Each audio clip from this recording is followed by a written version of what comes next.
Welcome to Truth Uncompromised.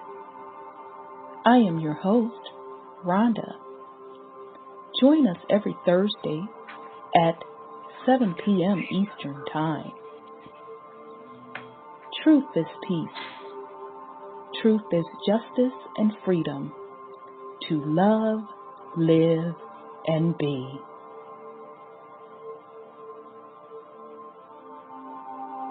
Music provided by sourcevibrations.com.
I am love.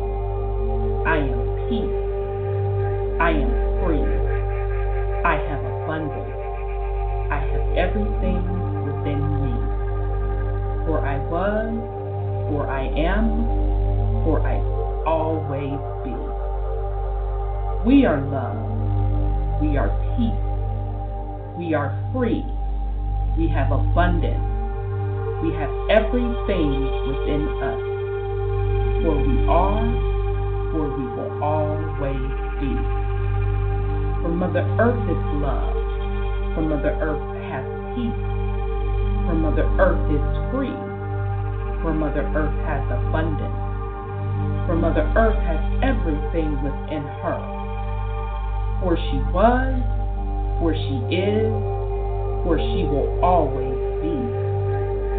And so it is spoken. So it has been written, and it is done.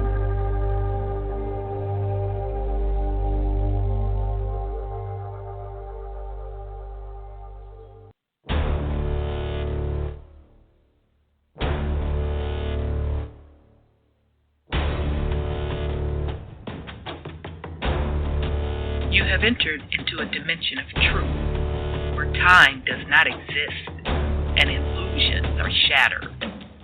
The journey of truth is intense. The journey of truth will set you free. Consider this a warning as you enter the dimension of truth uncompromised.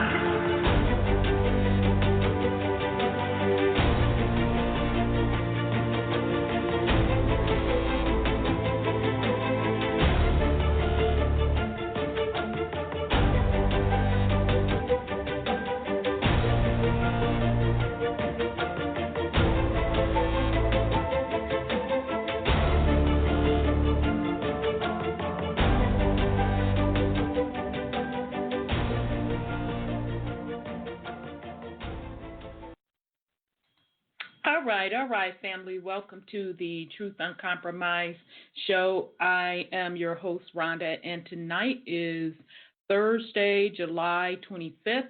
We have a great show planned for you tonight. We are continuing our series on the Land of the Giants, Part 13. So if you haven't had an opportunity to join us from the beginning of this series, I highly encourage you to go back. You can listen to it either on YouTube or on Blog Talk Radio and catch the first part of the series. We're using several sources as references for this show. We started out with a book called Bashan and its giant cities. It was written in 1865, and it is about a guy who was commissioned. He is from England to go trace the ancient cities, the ancient biblical cities referenced in the Bible. So as he's on his journey, he's also uncovering many artifacts of giants. So he uncovered temples, he uncovered castles, and even grave sites. And in the book, it was really fascinating because just by looking at the ruins, he literally could see the progression of the different civilizations that rose and fell. But the interesting part of it and the whole purpose of the book is that the civilization of the giants, and we also learned there are different species of giants, their particular civilization existed first. And then another interesting thing about it was he also referenced back to the biblical scriptures depicting the wars between the giants and the children of Israel. And another thing that I found fascinating, and once you step outside of the box of religion and you start looking at things from a different angle, you can get a clearer picture, because he gave us many biblical references in the book. And by the way, the author of the book, he is a staunch Christian. But he gave us many references in this book, citing where the Israelites said that their God told them to go into the lands of the giants and conquer them. And then the other fact that was a lot of times overlooked in the Bible, some Christians do cover it, some don't.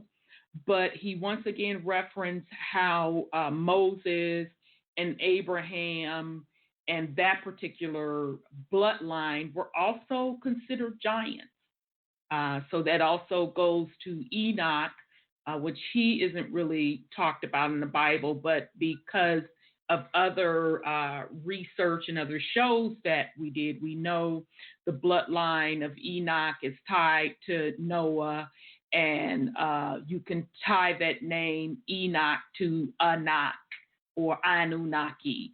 So very, very fascinating stuff. And then one of our great sisters, Sis Cheryl, sent us some fascinating material about the remains being found, or that were found in the Americas, of giants as well, particularly in the Ohio, Illinois region area. Last week, we also talked about how on the West Coast as well, and then many of the quote, quote, Indian or indigenous tribes also describe giants, and they describe doing battles with the giants. Now, again, different races of giants. Okay, so let's be clear, because it can also be said that the ancient people, even indigenous people, were also considered giants. So you're talking various different species. And obviously, you had very tall species that were different. And then somewhere along the line, the shortness of what we see today came into play as well. We also got into some material where the Lenape tribe has stories passed down through their particular lineage of battling with giants. And so very, very fascinating stuff. I tried to play a very good video, and we got rudely cut off. So we're going to pick back up with that. The Ancient Giants Who Ruled America. It is a book written by Richard J. Dewhurst. But there was a YouTube channel that covered his information years ago called You Are You Piper 2 on YouTube. That's the YouTube channel, and the video is The Ancient Giants Who Ruled America, but it also is a book by Richard J. Dewhurst. And so we will be going over some material in that book as well. So I'm going to finish playing part 2 of that video tonight because we got rudely cut off last week. All right, so with that said, I am going to bring on my co-hosts. I see Sis, Sandra, Brother Sean must be running behind tonight, so let's bring on Sis. Peace and love, Sis. How are you? Peace and love to you, Sis. I'm good. I just, been here chilling, and I hope the family is doing well, because if you listen to what I'm listening to, everybody's been gone kind of bonkers on this planet. So Indeed. So what you have any go ahead on with the fuckery? You know what? Let's see. I know it's so much. It's so much. Bad. It is so bad. Trump is up there talking crap 24/7. People talking crap about Trump 24/7. And then the people who's talking about that is talking about that 24/7. And the world is falling apart. It's just really falling apart. You can't trust anybody anymore. People are killing their entire families. I'm like, are you serious? So evil is abounding. I mean, it's going to take it over. Mm-hmm. If we facilitated ourselves to come back at this particular time, well, we retarded. I don't know.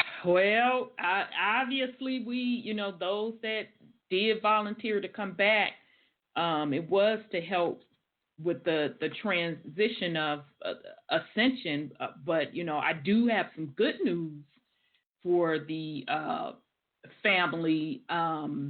There is a YouTube channel. I will highly recommend you all subscribe to this channel. They systematically are tracking the magnetic pole shift. So the name of the YouTube channel is Maverick Star Reloaded. So MAVERICK Star STAR. So that's all one word. Maverick Star Reloaded. Okay. I've been listening to his YouTube channel for a while as he gives updates on the magnetic pole shifts.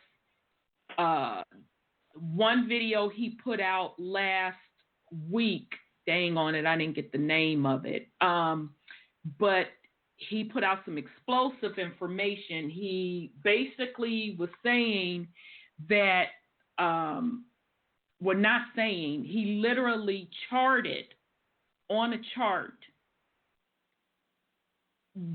exactly how far the magnetic poles have shifted. And he gave a marker that when the poles hit this particular marker, this particular area, and he, if I'm not mistaken, he gave the not lines. I forget what you call when you can get the exact calculation of a location. Y'all know what I'm talking about. I can't think about it right now. Coordinates. He gave the coordinates of the exact location of the pole shift, and he gave a timeline, and it has that magnetic pole shift has sped up so fast, family. it is moving rapidly. Every month it's moving rapidly.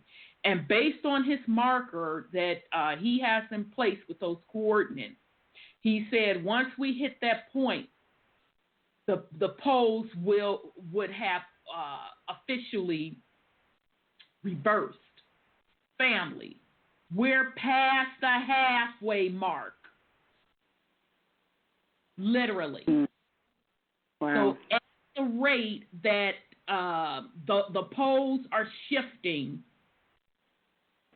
it's either going to be a reversal by the end of this year, and it's looking like it's going to be the end of this year, or what they're classifying as 2020 in January, which is still 2019.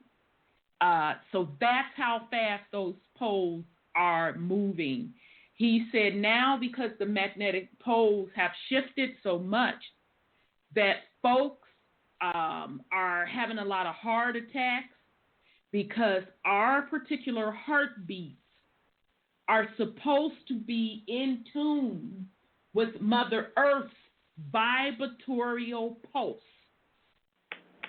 And he said that people that are coming in with either having heart attacks or complaining about pulsating heart issues, that when they do diagnosis on them, they're finding out that their heart or their cardiac rhythm has also changed. So that in essence is telling you that we are indeed receiving upgrades physically. Not only consciously you're receiving upgrades, but physically you're receiving the upgrades as well. So that's really good news. So it's not surprising, sis, that folks are going crazy because they cannot handle the energy shift. It's really, really getting a lot of people unnerved. They're not in tuned. So we're gonna see more of that because based on that gentleman, Maverick Star calculations, the pole movement has just sped up. So to me, that's good news. I say a beautiful thing. I'm sorry. Go ahead, sis. No, I mean, it is alarming how people have lost their sense of morality, and they just kill everybody. They don't care. Yeah, doesn't surprise me. It's really me at all. It's really strange. They can't handle the pole shift. I mean, not handling the pole shift. I know. It's only going to get worse. So you're going to start seeing people who cannot vibrate at those higher vibrations. You're going to start seeing people transition because they're literally not going to be able to handle it. Right. Literally. Now that's not including the weather elements with the UV radiation. They admitted, and I have a couple of articles with them admitting that the UV radiation is really hitting the planet deep. So, Mother Earth she's cleansing herself. So either, you're going to be a part of that cleanse, and your body and your consciousness, because like we keep telling you, everything starts with consciousness. Everything starts in the spirit world before it manifests in the physical. So consciously, if you have not raised your vibration to be in tune, then your physical vessel cannot accept the physical changes that are happening on the planet. Right. Well, it's just amazing that the most sacred thing in life is our families, right? And they're killing up their families like it was nobody's business. I be looking at, I don't look at the news a lot, but in our city they had, 6 or 7 murders in the last week. People being just gunned down in the streets. And I'm like, don't anybody talk things out anymore or what? Right. It's really just get prepared, because you're going to start seeing it more and more, and it's just people that can't handle the energy. Because I know I'm personally seeing a lot of walking zombies from a drug-induced state. Oh yeah, for sure. Yeah, I'm literally speechless, but I already know what time it is on the other hand too. And I'm seeing a lot of people with physical signs of looking like skin cancer as well. So yeah, this is getting deep, family. It's really getting deep. So definitely pay attention. Make sure that you're doing the necessary things that you need to do consciously, and then your physical vessel will start tuning up and being in alignment as well. Right. Okay. Now, speaking of, I can't make this stuff up, y'all. An article came out in Forbes. When did this article come out? July 23rd. July 23rd. Scientists propose spraying trillions of tons of frozen, desalinized seawater onto Antarctica. According to a new paper, spraying trillions of tons of artificially created snow over West Antarctica could halt the ice sheet's collapse and save coastal cities across the world from sea level rise. Researchers from the Potsdam Institute for Climate Impact Research in Germany, led by Professor Anders Lieberman, outlined their ambitious plan in the current edition of Science Advances, published by the American Association for the Advancement of Science. They propose that pulling cold water from the sea, desalinizing it, and spraying it back into the air over Antarctica to turn it into snow could slow the pace of ice loss and lower sea levels. However, the scientists behind the plan are not advocating such a project, but say that its extreme nature reflects the extraordinary scale of threat from rising sea level. It is a terrible thing to do because it would mean that we would seriously damage West Antarctica, Lieberman told Forbes. The point is that we are facing a dilemma. The Western Antarctica ice sheet has been destabilized. It has now happened because of warming ocean waters. The ice has been melted away at the bottom so that it has now been destabilized. And it will now discharge all of its ice into the ocean and elevate sea levels by more than 3 meters, 3.5 meters over the next century. Lieberman believes that we have to expect a sea level rise of over 5 meters, even if the goals of the Paris Climate Agreement are met. The cessation of fossil fuel use remains the key to tackling the climate crisis and sea level rise, he says. But the quantities of carbon emission in the atmosphere, damn it, sorry, this article just shifted.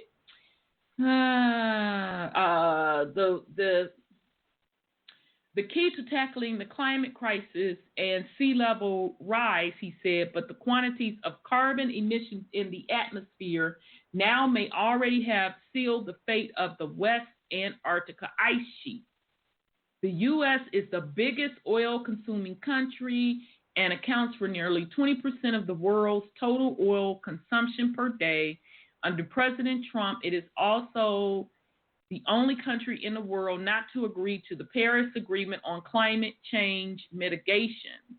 The U.S. military alone generates a daily carbon footprint equal to Portugal, so it's highly unlikely those global targets will be met. Okay, so you know they're going to try to throw that global warming stuff in there, but again, we know that the magnetic pole is shifting. They've already admitted it in mainstream media, so why aren't you putting that in this article versus the supposed climate change? Yes, it's climate change, but it's not based on carbon footprint as they claim. But anyhow, the aim for the study was, first of all, to emphasize that this is what we're facing. So we asked, what if we put the ice back as snow on top, that we can push down the ice sheet again onto the ground and stabilize it? And that's what the paper was about, and that's what we showed. We currently have, all right, get ready, Al. We currently have no way of protecting our cities, New York, Shanghai, London, and Hong Kong, for example, against the amount of sea level rise. In order to prevent an unprecedented disaster, humankind might have to make an unprecedented effort. We don't have any further research planned because I don't really like the idea. I feel obligated to give it to society because it is a thing that can be done and it has to be considered. Now, any next step would have to involve society, meaning that a government or potentially all governments will have to agree that this is something we want to do, Lieberman says. And then after that, the next would be to have the engineer get the engineering right, which is the biggest endeavor. So altogether, this is kind of an Antarctica moon landing, a moon station actually, because it's a long-term thing. Although Lieberman doesn't believe this proposal is strictly geoengineering, now, I'm not saying that. That's what they funky ass put in the article. And then put the shit in quotations. He doesn't believe the proposal is strictly geoengineering. It is a term we will be hearing much more of it in the future, as it seems like it's going to be the only way to avert potential disaster. I'm strongly opposed to geoengineering on a large scale. People call what we did geoengineering, but I would say that's not, because I don't want to interfere with any dynamic system like weather patterns, because we don't fully understand all these dynamic systems. In fact, refreezing is an idea that has been considered before now. Last year, Energy and Environment News reported on a proposal to insulate European glaciers with reflective artificial snow. It all sounds absurd, but the fossil fuel industry generates trillions of dollars every year, so it's certainly not going to stop. So again, this is an article out of Forbes magazine.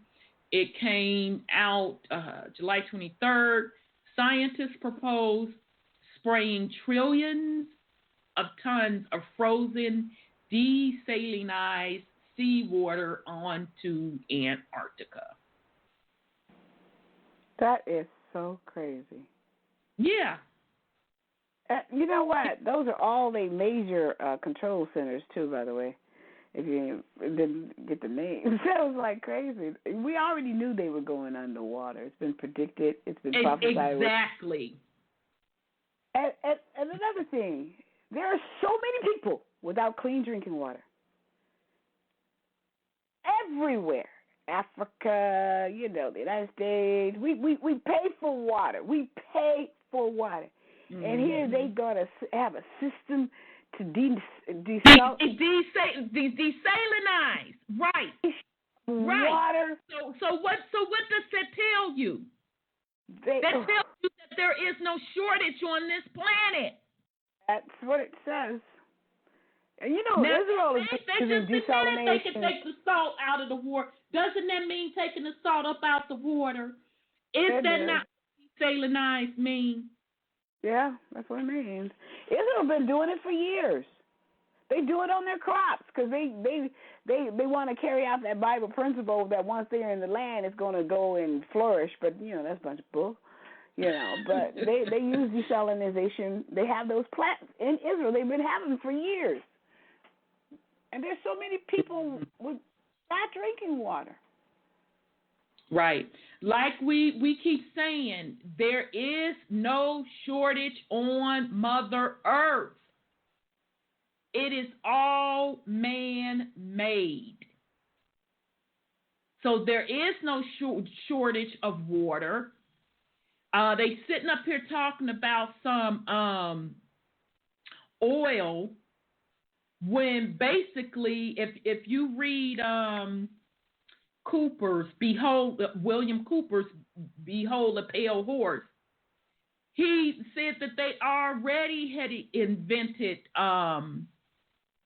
artificial oil, synthetic oil.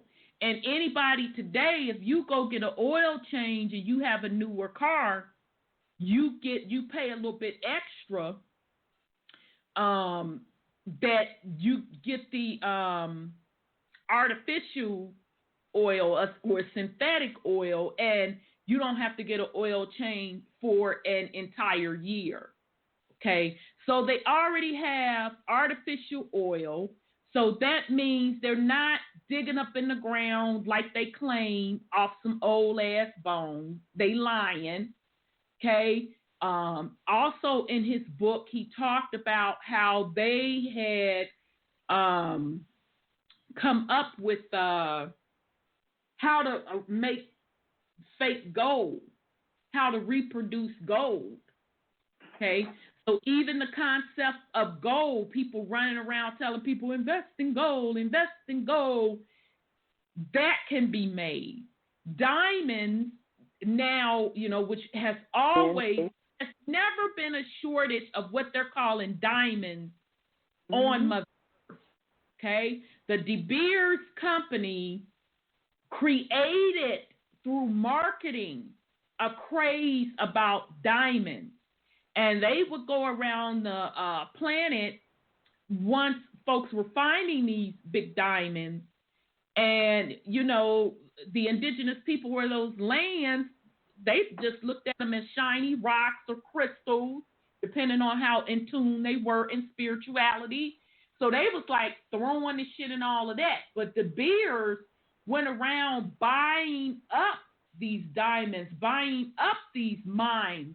They created a shortage, okay, right. And came up with a campaign of, engagement ring and all this bullshit, okay, to create a market. I'm sorry, go ahead, sis. California used to have gold on the ground, And then they stole it. The government stole everybody's gold, and then they shipped it away in 1933, and they called themselves going bankrupt. That's the only way they got control of the country, by declaring themselves bankrupt. So absolutely. Otherwise, people were still in control of the government. But when they said they were bankrupt, then the people lost their control. So, Right. I mean, they don't need diamonds. They don't need gold because they have it hid away. They have it hid away. In England, I'm sorry, go ahead. London, they're supposed to have all that stuff. They done taken from here. Right. But my point is, let me bring on Brother Sean right quick. Mm-hmm. Oh, shoot. Come on. Cooperate things. Okay. Peace and love, brother. How are you? Oh, listen, power. I'm well. How y'all doing? Good. We're doing well, We going in on they funky asses. As usual, because they sitting up here talking about some, they want to create some artificial snow up in Antarctica to stop the melting, and they're going to take the water up out the sea. Take the salt out the water now to create this artificial snow. So sis was like, but yet people don't have clean drinking water around the planet. So we're going down the list of shit that we know they funky asses is lying about that is already in abundance, but they are artificially creating shortages. Right. So, Ain't gold. there some wildfires going on in the Arctic? Oh, what? Come on, give us the tea. I ain't heard that. Do tell. Yes, Cheryl, she sent me an article where it was saying that it's on fire over there, the Arctic on fire. Well, let me go. She sent it via email. Let me see. Child.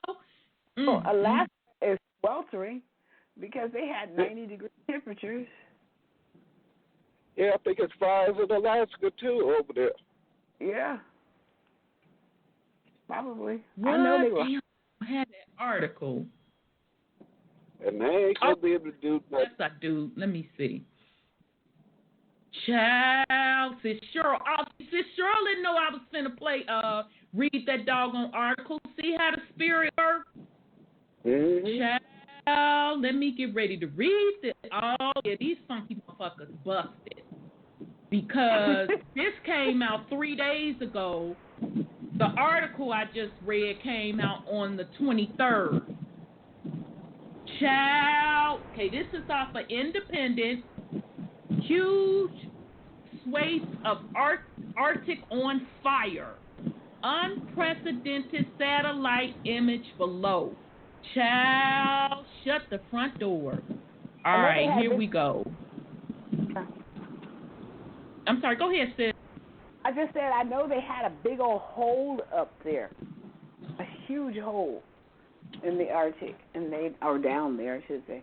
So it was one of their things they were concerned about, too. Huge hole. They could see it from space. Wow. But you can do your thing on the article. Okay, yeah, sorry. It was this doggone, I had to turn off this, I hate when websites do that automatically, have they ads blasting full blast, and I was trying to find out where it came from. Okay, so, chow yow, here it goes. Vast swathes of the Arctic are suffering from unprecedented wildfires. New satellite images have revealed. North of the Arctic, shut the front door. North of the Arctic Circle, the high temperatures are facilitating enormous wildfires, which are wreaking ecological destruction on a colossal scale. Child. It comes after the world's hottest June on record, which has been followed by a devastating heat wave in the U.S., with Europe forecast for the same treatment later this week.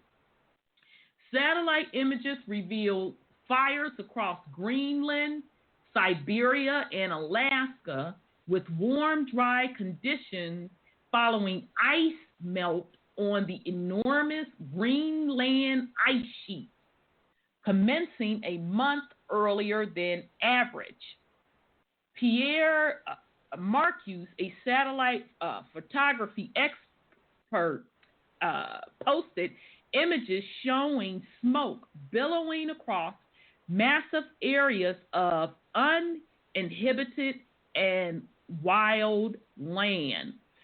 The pictures show forest fires and burning peat.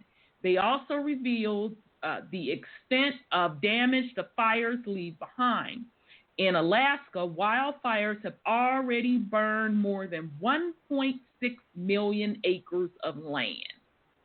Mark Parrington, a senior scientist at the European Center for Medium Range Weather Forecast, said the amount of CO2 emitted by the Arctic wildfires between June 1st and the 21st, July 2019, is around 100 megatons and is approaching the entire 2017 fossil fuel CO2 emission of Belgium. I think it's fair to say July Arctic Circle wildfires are now at unprecedented levels, having surpassed previous highest. GFAS estimates July total CO2 emissions from 2004 and 2005, and last month's 50 megatons and still increasing, he tweeted. The World Meteorological Organization has described the fires in the Northern Hemisphere as unprecedented and warned of the enormous impact they are having on CO2 levels contributing to the climate crisis. There they go with the climate crisis again. Still don't want to just go on and just keep facing up to the fact that it's a pole shift or whatever. Since the start of June, the UnCONPromeyezed Atmosphere Monitoring Service has tracked over 100 intense and long-lived wildfires in the Arctic Circle. In June alone, these fires emitted 50 megatons of carbon dioxide into the atmosphere, which is equivalent to Sweden's total annual emissions.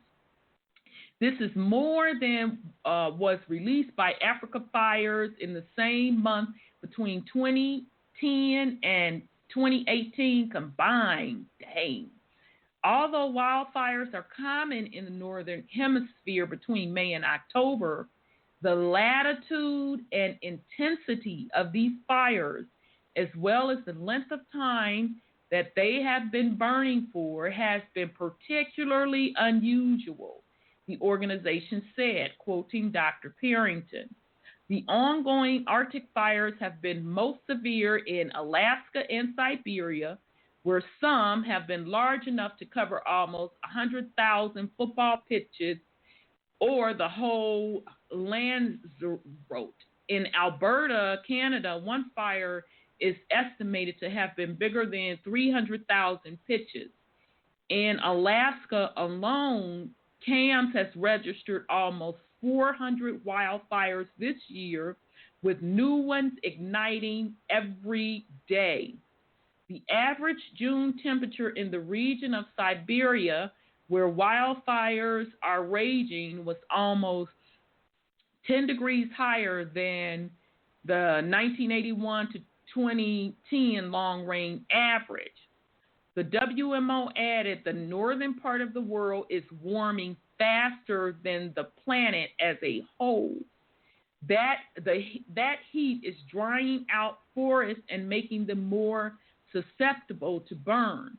A recent study found Earth's boreal forests are now burning at a rate unseen in at least 10,000 years. Whew, okay, so that's off of a website called Independent. I think it's out of the UK, you all. And the article came out 3 days ago. Huge swaths of Arctic on fire, unprecedented satellite imagery below. Wow. Okay, then. There you have it. Hey, There so, you. Mhm. what I'm wondering is how they think they go set up a gold-backed currency when they don't own any gold. Exactly. Anything they're talking about setting up anything with is ours. Right. And before you came on, we were talking about how I was referencing William Cooper's book, Behold a Pale Horse. And in the book, he talked about how they had already figured out how to create artificial gold that's pretty close to the gold in the ground back up in the 70s. So, in other words, yeah, they could create it all they want. It's, you just swapping one fiat out for the other. Exactly. The thing is, any system that's based on any type of currency like that can't exist. Exactly. Absolutely. It all gotta go. Absolutely. It is unnatural. Okay, so, they can sit up and keep playing with themselves all they want to, literally and figuratively. That's their choice. But in the meantime, Mother Earth is speaking. She's cleansing. And like that video from Maverick Star's YouTube channel, where he's showing you and giving you the coordinates of that magnetic pole and giving you the dates on where it's locating and how fast it is moving.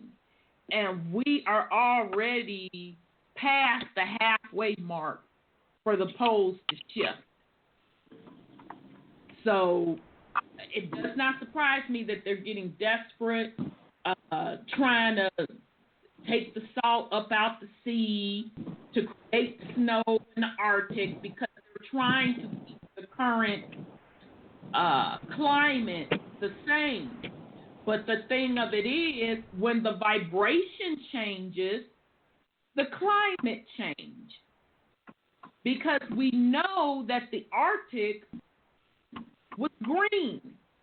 So now what's really going to be interesting, and I ran across an article last week, because that Arctic is melting so fast, they're finding all of these different ancient species that are now being uncovered in the Arctic. Now, this really going to be the deep question. As the Arctic continues to melt, what's going to happen with that ice, the ice wall? How much is really going to melt? What's on the other side of that ice wall? Getting ready to get real interesting, and that's why I say, folks that are on those coastal lines, and especially folks with the multi-million-dollar homes, with your legs crossed, you have no concern, no connection on how that land was gained.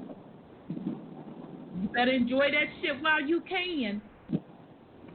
Because we keep telling you all, everyone has to be in their rightful place. That's physically and definitely consciously, or it's not going to be a pretty picture.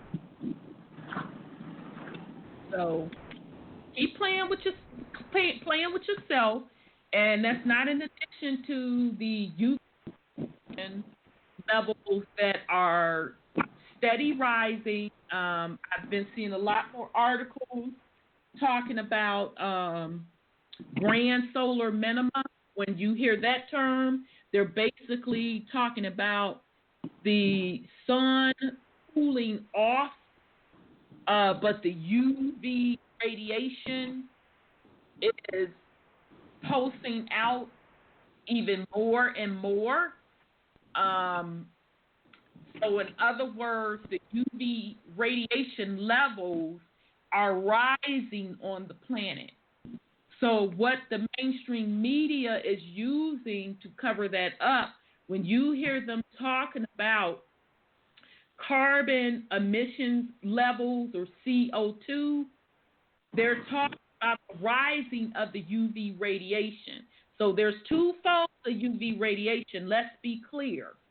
Of course, it's the fold of the UV radiation coming from the sun, but also carbon beings, those with high melanin, you are a conductor, okay?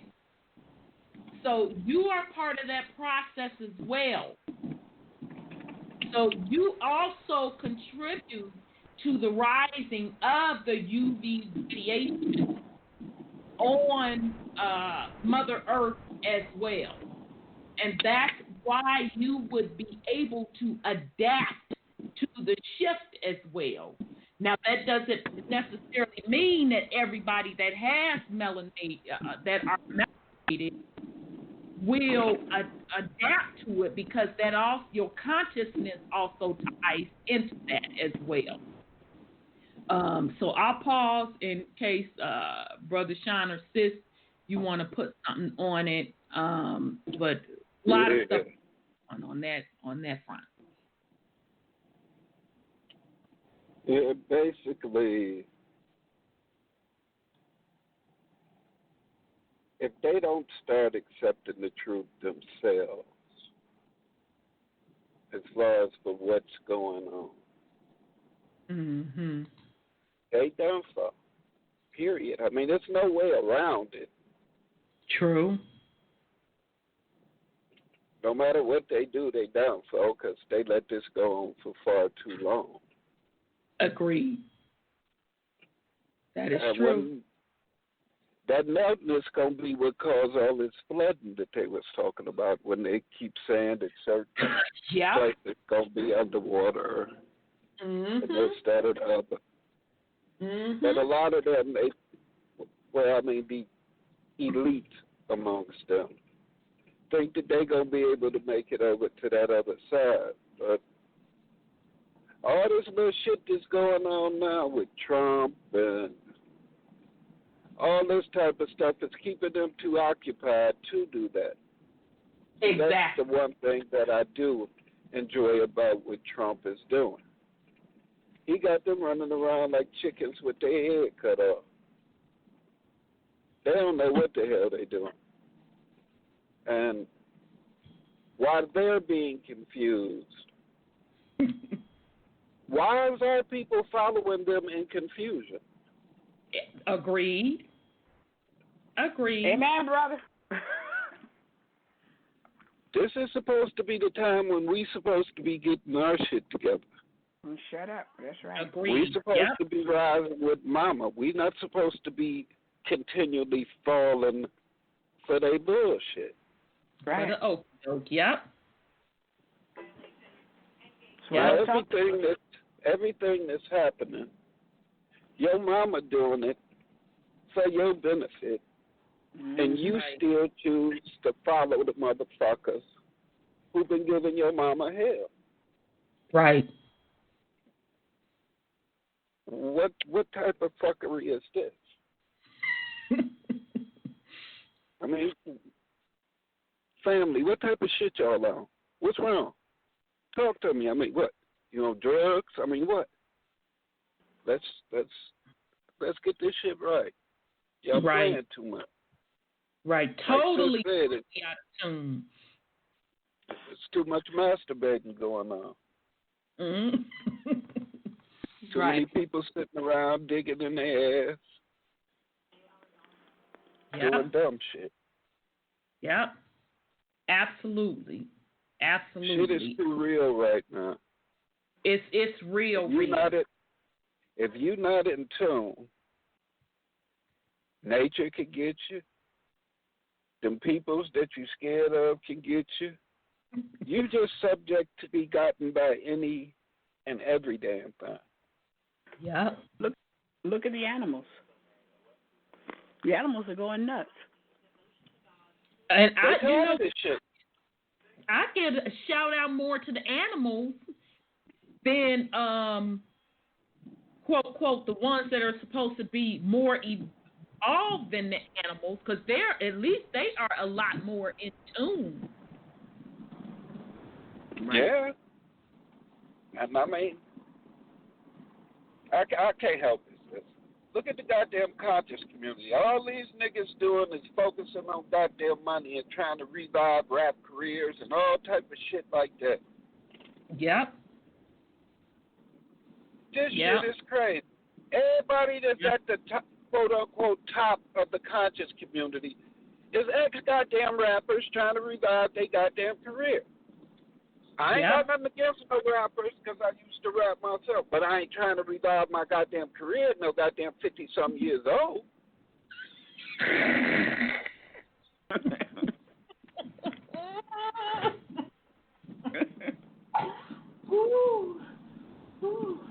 I mean, it's just too much fuckery going on for these people to always be talking about the spirit realm and the dark side. You got to do this and you got to do that.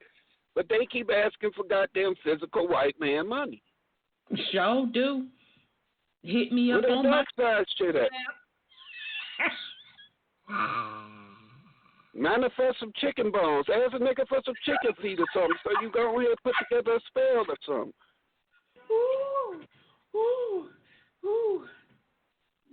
I gotta agree with you. I have to totally agree with you. But they telling everybody else that they ain't gonna make it, that they low vibrational and this, that, and the other. I guess I'm gonna remain low vibrational because I don't care shit about your Patreon, your PayPal, none of that goddamn shit. I don't give a flying fuck about none of that shit. Because when the system go, guess what? That shit go too. That's right. And then once that shit go, I ain't got no chicken feet for you, nigga. I hope they save some seeds like I told. They melanated and Caucasian and Asian and Blasian and Hispanic, damn it, asses to do. So, you know, you're absolutely right. You're absolutely right. I cannot argue with you one bit, brother. All right, family. So, again, just pay attention to what is going on. And many of these things that we are telling you, we're only just bringing you the evidence of things that we've been telling you for years. We didn't just wake up out of the bed and start talking about this. We've been talking about this pole shift since I've been on the air. We told you it was coming. And now it is literally here. And, you know, we are past the halfway mark for the flip. So just get ready. It ain't nothing for you to be scared of. This is just a wear tactic. You know, you could sit in the comfort of your crib or sit on the motherfucking porch, whatever you want to do. Watch the plasma shit shoot across the screen, or sky rather, and screen, sky, same thing, and do you.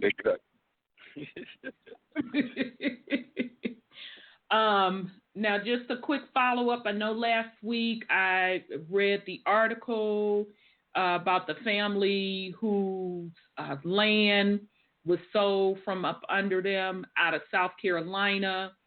I wasn't able to get to all the other material regarding how far back the fuckery goes. And we kind of know this. We've done several shows on it, but since Cheryl has sent me some more information, I just didn't have time to read it. And we talked about this, but this is from, what website is this? Papal Encyclicals, or it's really like Encyclopedia, online. and this is called I don't know when this was published, but it's called On the Enslavement and Evangelization of Indians. This was by Pope Paul IV, 1537. Now let's be clear, because I want people to be clear on whom we are speaking of, because no longer will we regurgitate doctrinated lies. Okay, we're past that, we're over that. So those that were in power back in the 1500s, we've already brought you the receipts when we did the series, The Black Nobility. Okay, you can go back, listen to that series for yourself. The people that were in power, that royal bloodline, they were melanated, okay? So that also included the popes, the papacy, and all of that jazz too. We also outlined for you how the Catholic Church and King James and them people did not get along, because King James was not embracing the Catholic Church, so there was a political and power battle going on there as well. Okay, so here is, basically you can see the progression of the Catholic Church taking over power in cahoots with other enemies. It was basically infighting. It was infighting of this quote, quote, elite class that set out to rule the world or enslave the world for their purposes. Let's be clear, that did not happen through Caucasians. They did not hold the seat of power then. Caucasians really did not get that seat of power totally until the early 1900s. The 1800s was when they started prepping them and grooming them into the seats of power. So this was, again, on the enslavement and evangelization of Indians, Pope Paul III, 1537. Pope Paul, is that the third or the fourth? God, this the fourth. My bad, y'all, the fourth. Pope Paul IV, topic, the enslavement and evangelization of Indians to all faithful Christians to whom this writing may come, health in Christ our Lord, and the apostolic benediction. The sublime God so loved the human race that he created man in such wise that he might participate not only in the good that other creatures enjoy, but endowed him with capacity to attain the inaccessible and invisible supreme good, and behold it face to face. And since man, according to the testimony of the sacred scriptures, has been created to enjoy eternal life and happiness, which none may obtain save through faith in our Lord Jesus Christ, it is necessary that he should possess the nature and faculties enabling him to receive that faith, and that whoever is thus endowed should be capable of receiving that same faith. Nor is it credible that anyone should possess so little understanding as to desire the faith and yet be destitute of most necessary faculty to enable him to receive it. Hence, Christ, who is the truth itself, that has never failed and can never fail, said to the preachers of the faith whom he chose for that office, go ye and teach all nations. Excuse me. He said, all without exception, for all are capable of receiving the doctrines of faith. The enemy of the human race, who opposes all good deeds in order to bring me into destruction, beholding and envying this, invented a means never before heard of by which he might hinder the preaching of God's word of salvation to the people. He inspired his satellites who, to please him, have not hesitated to publish abroad that the Indians of the West and the South and other people of whom we have recent knowledge should be treated as dumb brutes created for our service, pretending that they are incapable of receiving the Catholic faith. All right, so let me go back. So when he talks about he inspired his satellites, so when you don't think of that as the satellites in the sky, think about satellites as being like different areas, okay, so different stations. So almost like when you think about a big corporation and they have a parent company and they have subsidiaries. So the satellite in this content is talking about subsidiaries. To please him, have not hesitated to publish abroad. Now, abroad now. So meaning all of the motherfucking subsidiaries publish abroad that the Indians of the West and the South and other people of whom we have recent knowledge should be treated as dumb brutes created for our service, pretending that they are incapable of receiving the Catholic faith. You know, I'm sorry, go ahead, sis.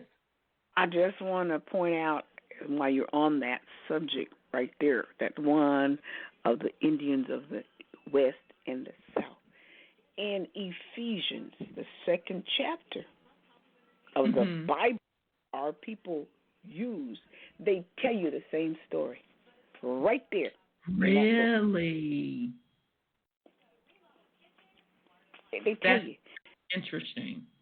And people love Apostle Paul, but so-called Apostle Paul wrote that.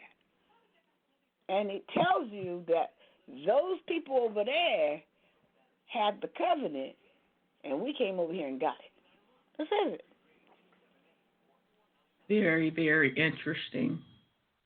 So they do write their stuff. Wherever they do bad things or whatever they do, they record it.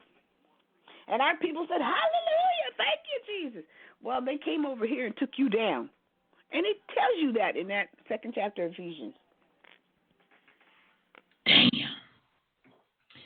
Whew.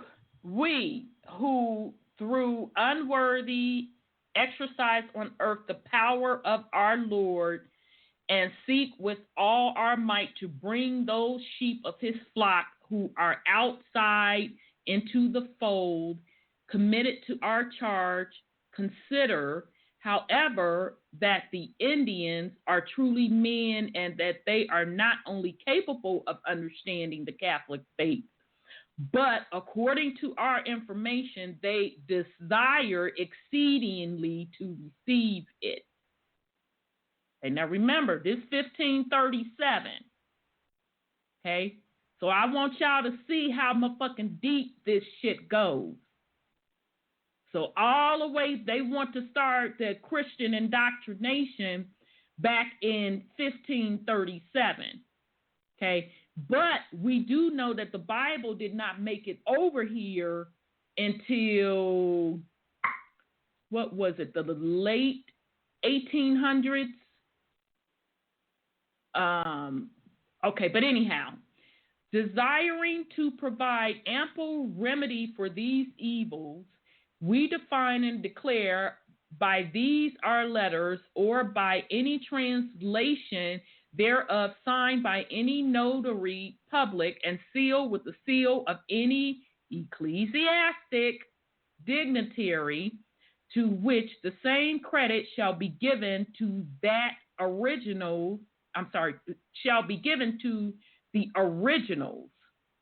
that notwithstanding whatever may have been or may be said to the contrary, the said Indians and all other people who may later be discovered by Christians are by no means to be deprived of their liberty or their possession of their property, even though they be outside the faith of Jesus Christ, and that they may and should freely and legitimately enjoy their liberty and possessions of their property, nor should they be in any way enslaved.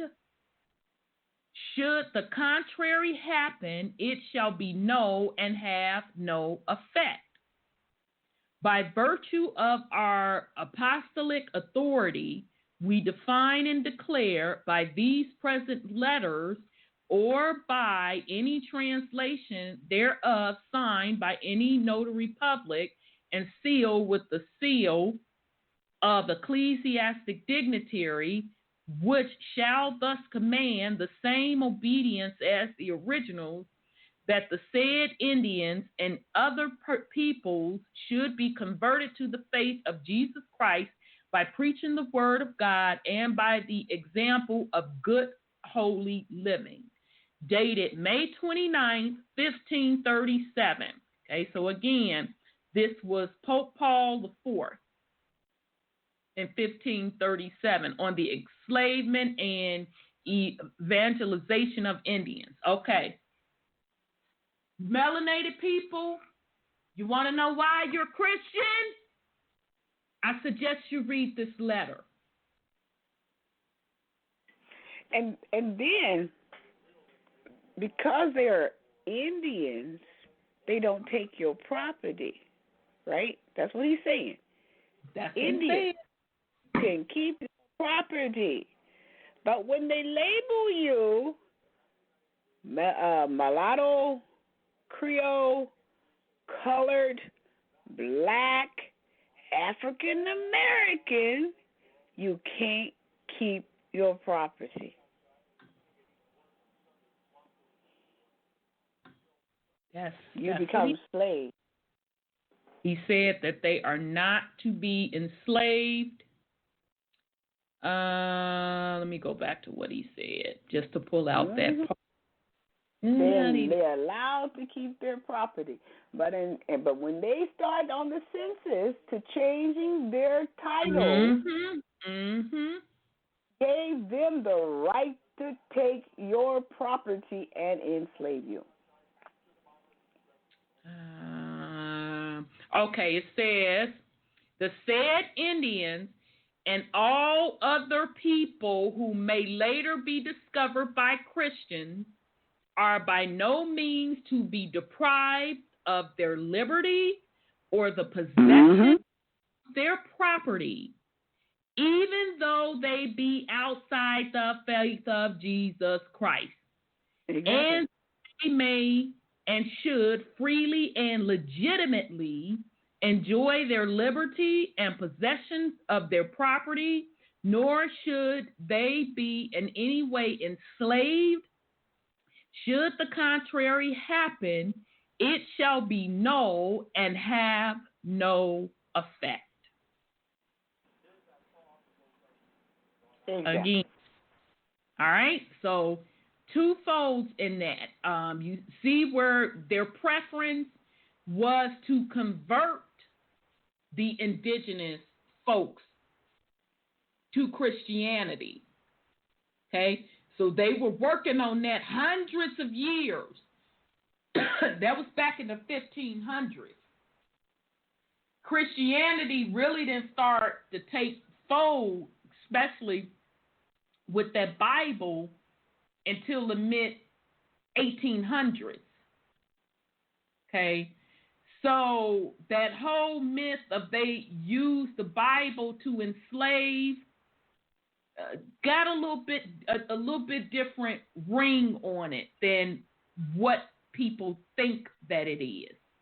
Okay, so essentially, folks not knowing who they are, you not knowing your lineage, puts you into the position of slavery.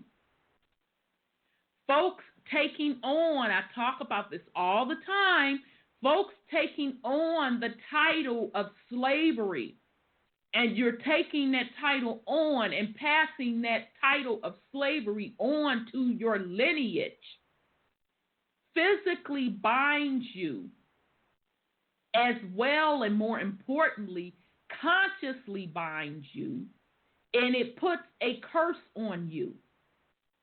And then, in essence, how they set up their Babylonian laws pretty much tell you, if you're not indigenous, we're going to do what the hell we want to. We will enslave you.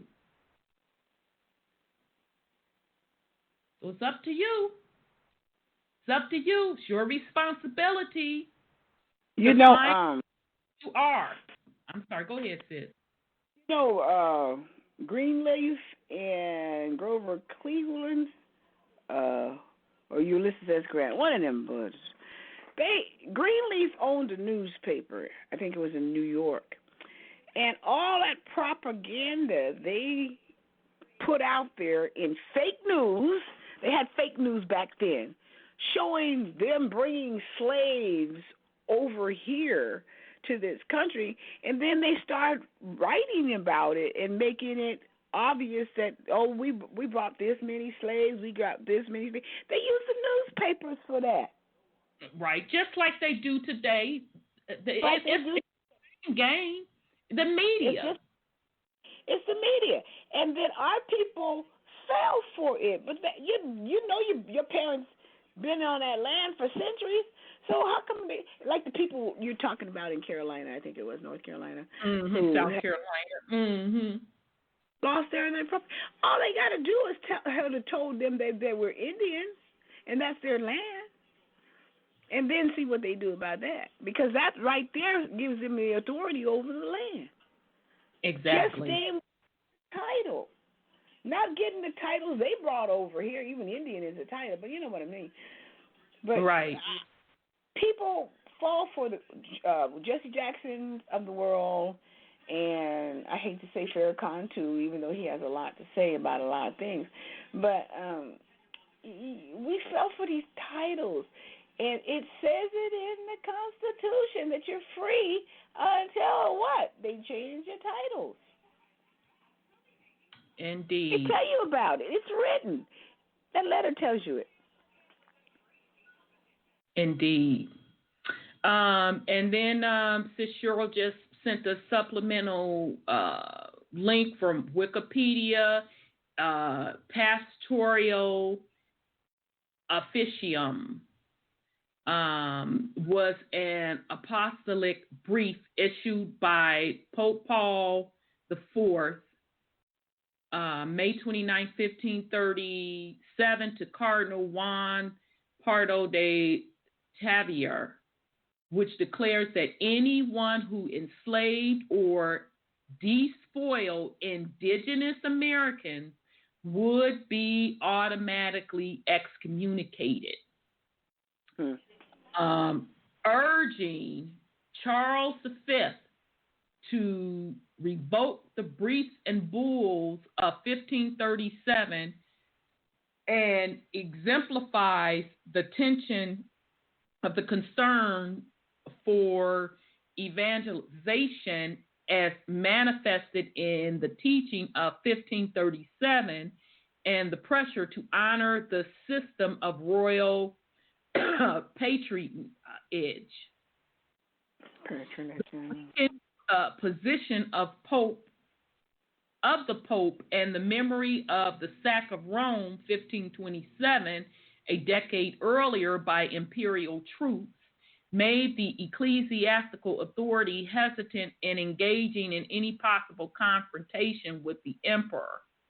Under mounting pressure, Pope Paul IV succumbed and removed the ecclesiastic censors in the letter titled Non Indecent Videtur.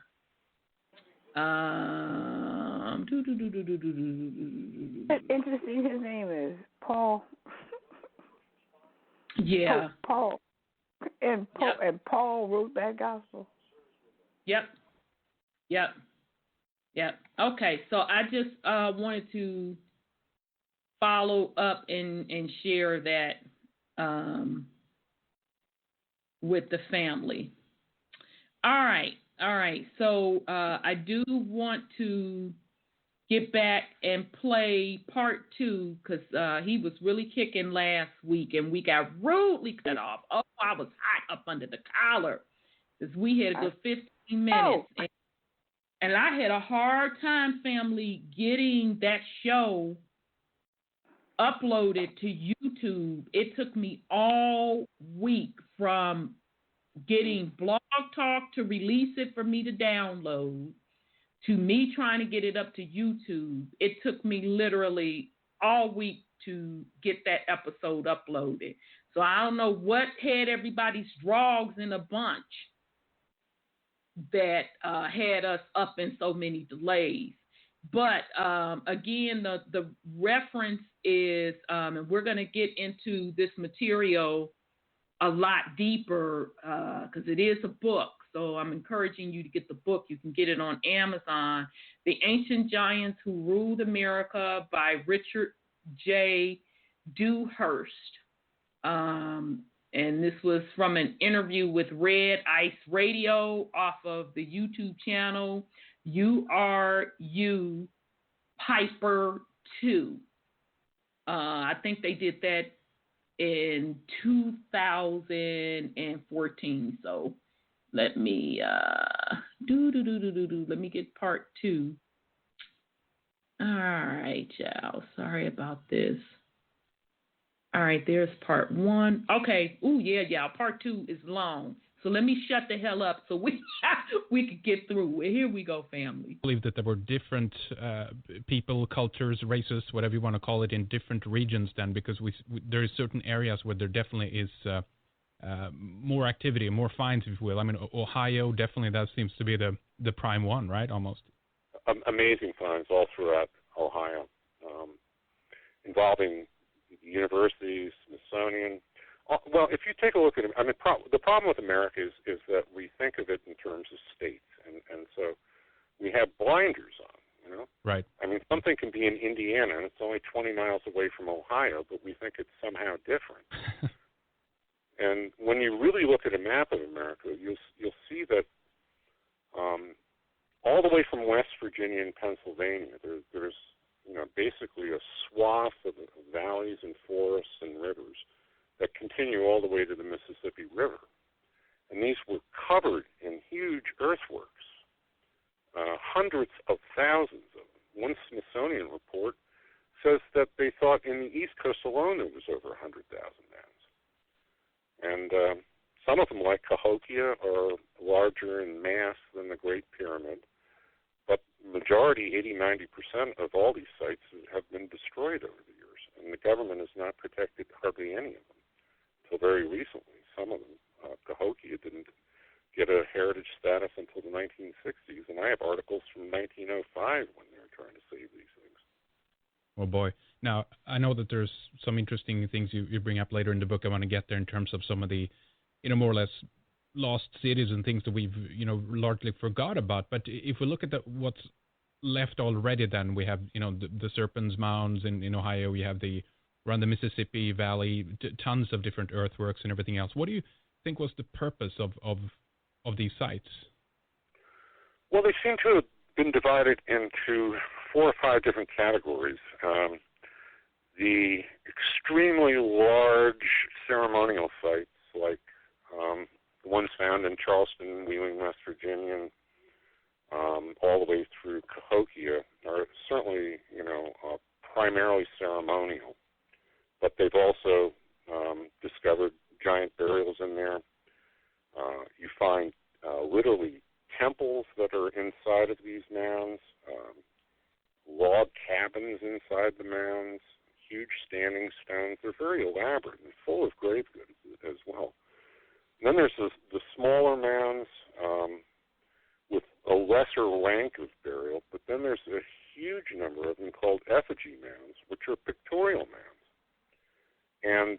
number of animals, squirrels, lizards, ducks, snakes, birds. There's reports of ones formed in the shape of humans, mastodons, elephants. I mean, the list just goes on and on and on. Yeah. There's an area of Wisconsin that was literally carpeted with these effigy mounds. I liken it to the Nazca Plains down in South America in terms of pictorial complexity. I mean, they were so in touch with nature and so in tune with their environment. You know, I think that they envisioned it as a huge natural tapestry that they were just augmenting and enhancing. And there's not a lot of evidence of defensive structures. It does not seem to have been, you know, an extremely warlike society. Right. So let's try to tackle this one in terms of what actually made them into giants. I mean, we have you bring that up in the book as well. There are certain, you know, gigantism. There are certain things that are comes about because of tumors in the right, or should we say wrong place in the brain and everything else. But it seems to me that they were. It's the properties of the earth that was different. We've seen all kinds of animals in the past, basically being gigantic. There's something that changed, and possibly even through the catastrophism kind of lens, if you will, that we had something that changed the properties so dramatically on the earth that the properties for being this large just went away. What do you think? I tend to agree with that. I've heard some very fanciful theories that even the gravity may have been different before the last cataclysm. But there's no question that when you look overall at the record of animals, they tend to get smaller over time. They don't get bigger. Dinosaurs ended up like birds, right? You know, birds didn't grow into dinosaurs. Right. And you see the same thing, you know, with horses and pigs and all of these charts. Another thing, though, is if you notice, you know, having read through a lot of those accounts over and over and over again, they talk about how large the jaw was of the giant skeletons they're finding. They keep saying that they could slip it over their heads, and that the bones themselves, in many cases, seem to be thicker. The skulls were thicker. And although I don't theorize it on in the book, because I really don't have any proof one way or the other, I'm coming to the conclusion that these may be Cro-Magnon. Yeah. You know, and that the elongated skulls, giant skulls, that they've also found in West Virginia and other places in the United States, and obviously lots of them in South America, I think may be what are referred to as the original gods. You know, in the Greek myths, you had the gods, then you had the Titans, and then you had us, basically. And that's sort of what I think the lineage is of what these finds in America are telling us. And what do you make then about the conflicts between these different species, that it's basically us who hunted some of the giants to extinction because of, well, there could be various reasons for that, but it seems to have been conflict at some point in history between the races, at least. Well, there is some evidence, including the Paiute Indian stories of them hunting the last of these giants into extinction. There's also the sort of general Indian stories that pertain to two things. One seems to be volcanic fumes they talk about, which would indicate some of the Lassen volcano activity I mentioned earlier. But they also mention disease. And as we saw when officially recognized history says that Europeans made contact with the Americas, there was huge disease spread and die-off. It would seem to me that maybe something similar happened with the giants. Right. I mean, for instance, they could have been susceptible to the Black Plague, you know. And I'm beginning to think that the Mongol invasion not only went towards Europe, but also went towards America. Huh. Those dates are almost identical to the real drop-off of the mound builder culture. It basically collapsed around then. What date did you put on that again? It's around 1200 A.D. Right. Between 12 and 1400 A.D., which is the same time as the Black Plague. And it wouldn't, you know, people ask me, well, what do you think knocked them off? And I'm beginning to think, you know, it could have been, you know, widespread disease. Huh. and this was brought from different parts of the world again. And just this idea to reiterate that again, that it was nothing that was blocking anybody from jumping onto a boat and sailing, anywhere in the world, right? Well, and I'll tell you something. 2 days ago, I was sent by a friend a report from Santa Rosa Island in California, which is one of the Channel Islands, and we'll talk about all the giants found out there. But this is the Smithsonian is leading this dig on Santa Rosa Island. They found 19 sites. Now, they haven't reported finding any skeletons yet, but if they're going to go over there and do more digging, and I think it's inevitable that they're going to come across them. But they've carbon dated the remains that they found at these 19 sites, and they've got dates of up to 11,000 BC, and unquestionably the use of boats. And they're beginning to backtrack on this whole theory that they walked from Alaska through the glaciers. Right. Yeah. Fascinating. Now, because Australians, Aborigines, we have history, 40,000 years of boat use. I mean, a log drops in the water, you can jump on it, and you've got a boat, right? How hard is that to figure out? Right. Exactly. Yeah, it's true. I don't know why. Well, again, it's part of this overall cover-up in this one version of one history. version of history that you're allowed to consider. Yeah. And you list that in the book as well. You speculate there was many different reasons actually at the time that the Smithsonian did it this way. What would you say some of those other were? We talked briefly about the Mormon kind of connection there, but there's others. You have a potential legal problem in the United States is that if you start recognizing European influence prior to Columbus, then you're opening the door to various countries and ethnicities within the United States and elsewhere claiming patrimony for the country. Right. So if you shut the door completely and say it never happened, then nobody can step forward. You can't have people saying, well, the Vikings discovered. Well, no, the Romans discovered. Well, no, the Egyptians.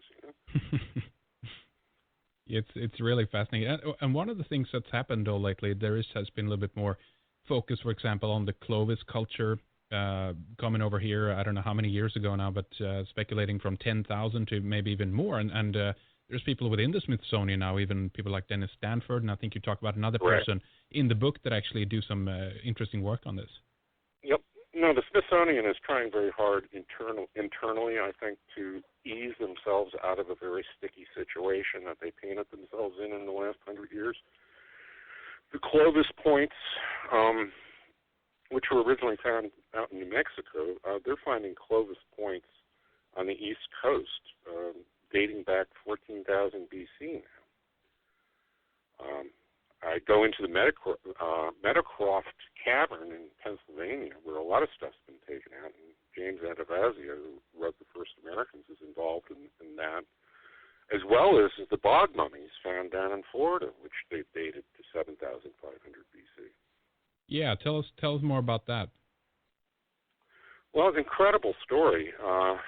They were building a real estate development in Titusville, which is a little bit west of Disney World, and they discovered a bunch of skeletons and contacted the University of Florida and University of Miami and the state regulators and so on and so forth, and could not get any funding or support for the thing, but they eventually got the academic community to go investigate it, and some guys from Florida State and the University of Florida began to raise funds privately, which they were able to use, and developers donated $60,000 worth of equipment to drain one of these lakes there, and at the bottom of it, they found a peat moss base, and in that peat moss base, they found over, I think, 180 skeletons with intact tissue and red hair, all of it knotted, and then they were ritually staked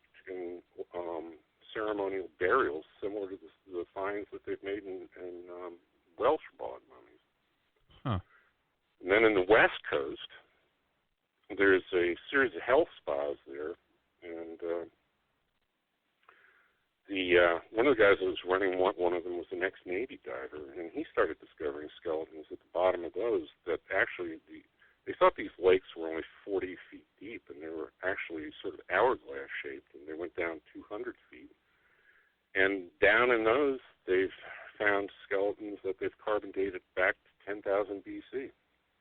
Then on the islands of the Florida-Georgia coast, they were building a luxury airport for the vacationers there, and they discovered several hundred giant mummies there. Not mummies, but skeletons. And it continues in Texas. I've got an account from the 1930s where the WPA, the University of Texas, and the Smithsonian found a giant skull that they characterize as the largest ever found, and they posit in the article in habitation 40 to 50,000 BC in the area. Wow. Then you go up to Oklahoma and the Texas-Arkansas border where the Caddo culture is. Again, huge finds of giants. Same thing at Moundsville in Alabama, all the way up to Minnesota. I mean, it's all over the country. Yeah.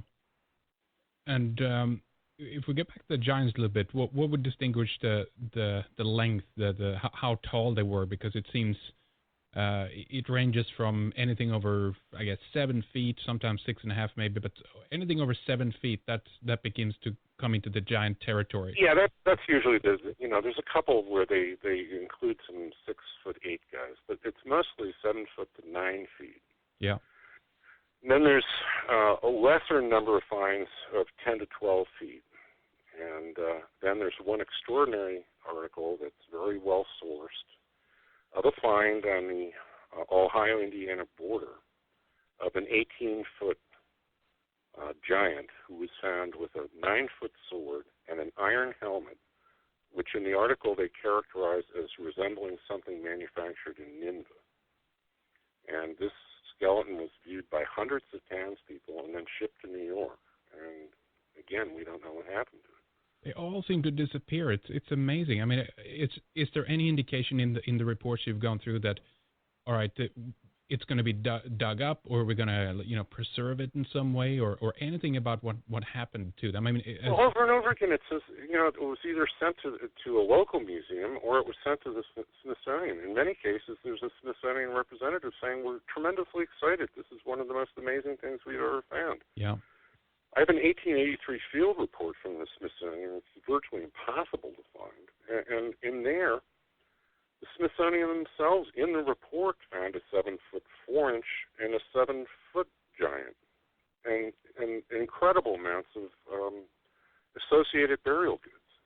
Very high-quality pottery, some of it with cord markings, which is very interesting because some of the earliest pottery ever officially identified is the Anu culture pottery, and that dates to 10,000 BC, and those are the purported maybe white remnant civilization in northern Japan, and cord-mark pottery has also been found in around Stonehenge. Yeah. Wow, it's so fascinating. Let's talk a little bit more then about the Catalina Island find before we take a break here in a little bit. What was this about, and when was this discovered? Catalina Island is off the coast of Los Angeles, and in the 1920s, it was owned by the Wrigley Chewing Gum family, and they had a museum, and the archaeologist at the museum was a man named Ralph Glidden, who was actually an heir to the Glidden paint fortune, and he conducted a series of digs not only on Catalina but some of the associated Channel Islands between 1919 and 1930. Now, he found and excavated one of 4 burial grounds that he identified in Catalina. Out of that, he took 3,781 skeletons, averaging 7 feet tall, the tallest being 9'2". And it's estimated that altogether he found over 5,000 skeletons in Channel Islands. Now, this was reported not only nationally but internationally. I reproduced a Sunday supplement article, the front page, that appeared all over the country, documenting all this. Now, Glidden not only was the curator of the Catalina Museum Island, but he also ran the Hay Foundation, which was part of the Smithsonian. And at the gift shop on Catalina, he actually began selling the bones. And it was a huge tourist attraction, and it was all shut down in the 1930s. There's some interesting stories related to that, but basically the whole thing was wiped out of the history books. Now, 2 or 3 years ago, the newly incorporated Catalina Island Museum was doing a thing on World War II, and they were back in the storage bins, and they apparently found several boxes of Glidden's material. Brought it out and said, "Oh, we're just completely amazed. Never heard about this. Never knew where any of this material was." Now, the Los Angeles Times and other local newspapers out there all reported on it, but again, they refused to talk about how many skeletons were found, the fact that they were giants, and they keep referring to Ralph Glidden as a crackpot amateur archaeologist. Right, yeah. When he was a curator and he worked for the Smithsonian. And in the book, I show that the Smithsonian has in their restricted files over 500 pictures that no one in the Los Angeles Times seemed to have, done any research and found that, this stuff has been archived and sitting hidden from the American public. And the California finds are just astonishing. There's a 9-foot skeleton they found in San Diego that the Smithsonian apparently bought. There's an amazing report from Nevada News concerning an underground temple complex in an area behind Death Valley that involved 8 to 9 foot giants dressed in what they called at the time sheepskin-looking zoot suits, as well as altars, reliquaries, and carved niches that had saber-toothed tigers, mammoths, and dinosaurs. Now, you might say dinosaurs. Yeah, exactly. Huh. Completely ridiculous. Well, that's what I thought. So I started doing some research, and it turns out that there's a very highly accredited scientist at the North Carolina State, as well as a man from Germany with a PhD, and they both independently have been cutting open dinosaur bones recently, and they found soft tissue in the dinosaur bones. And they've done testing on the soft tissue and dated it at 20 to 36,000 BC. Now, they tried to present a paper at a very prestigious Singapore conference last year, and the paper was pulled out of circulation, and the directors refused to even discuss it. So we're having the same problem, up to the present time. Now, the researcher at North Carolina State, she's been attacked for the last 10 years. They keep saying, "Oh, it's contaminated. It's this, it's that." Right. And they keep retesting. And it's very interesting because there's also petroglyphs out in Lee Canyon in Arizona of dinosaurs. And then I don't know if you're familiar with the Ica stones down in South America. Oh, yeah. Stones down there that show men battling dinosaurs. Exactly. I don't go into it much in the book, but it's something to think about.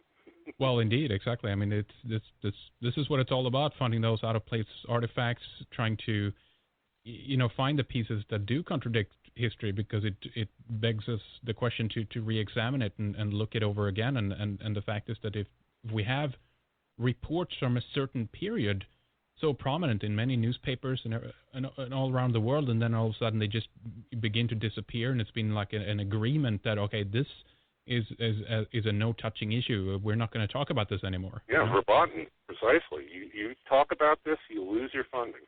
Yeah. And that's the other problem, is that the universities took their lead from the Smithsonian. So when the Powell Doctrine was introduced and forbidding any recognition of European or Asian contact in the Americas, by extension, the universities then refused to do any study in it. And when these things are found, eventually the bureaucracy gets involved. They're shipped either to the Smithsonian or a cooperating museum like the Carnegie Museum in Pennsylvania that's taken in a lot of these things. And that's the last you hear of them. Okay, let me ask you a couple of more things here before we take a break, and it's more related to the Smithsonian in that regard. And it's like, they have that interesting institution building that's called the Castle and everything. I mean, I don't know how many different places they have around the country, but in the U.S. But is there any speculation as to where they would actually keep all these finds? In storage is all I can figure out. Like anywhere that doesn't give away that it's the Smithsonian stuff. Somewhere that's very difficult and uncatalogued. Yeah, yeah. So how much power do they have, the Smithsonian? Well, they pretty much wrote the scientific doctrine for all of the 20th century in terms of adhering to a strict scientific line. In some respects, the Smithsonian prided itself in being a scientific institution based on Darwinism and strict science. And you have giant stories in mythology in the Bible, and that I think made scientists very uncomfortable. So they don't want to get into any of those areas. And we talked about manifest destiny and a lot of other things that went into this as well. The idea that there was high culture and so on and so forth would have made it a lot more difficult for them to just sweep across the country and exterminate the indigenous populations that they found here. So, but the same thing as in Europe. I mean, there's mounds all over Europe and giant finds there, and they've equally been suppressed. That's right.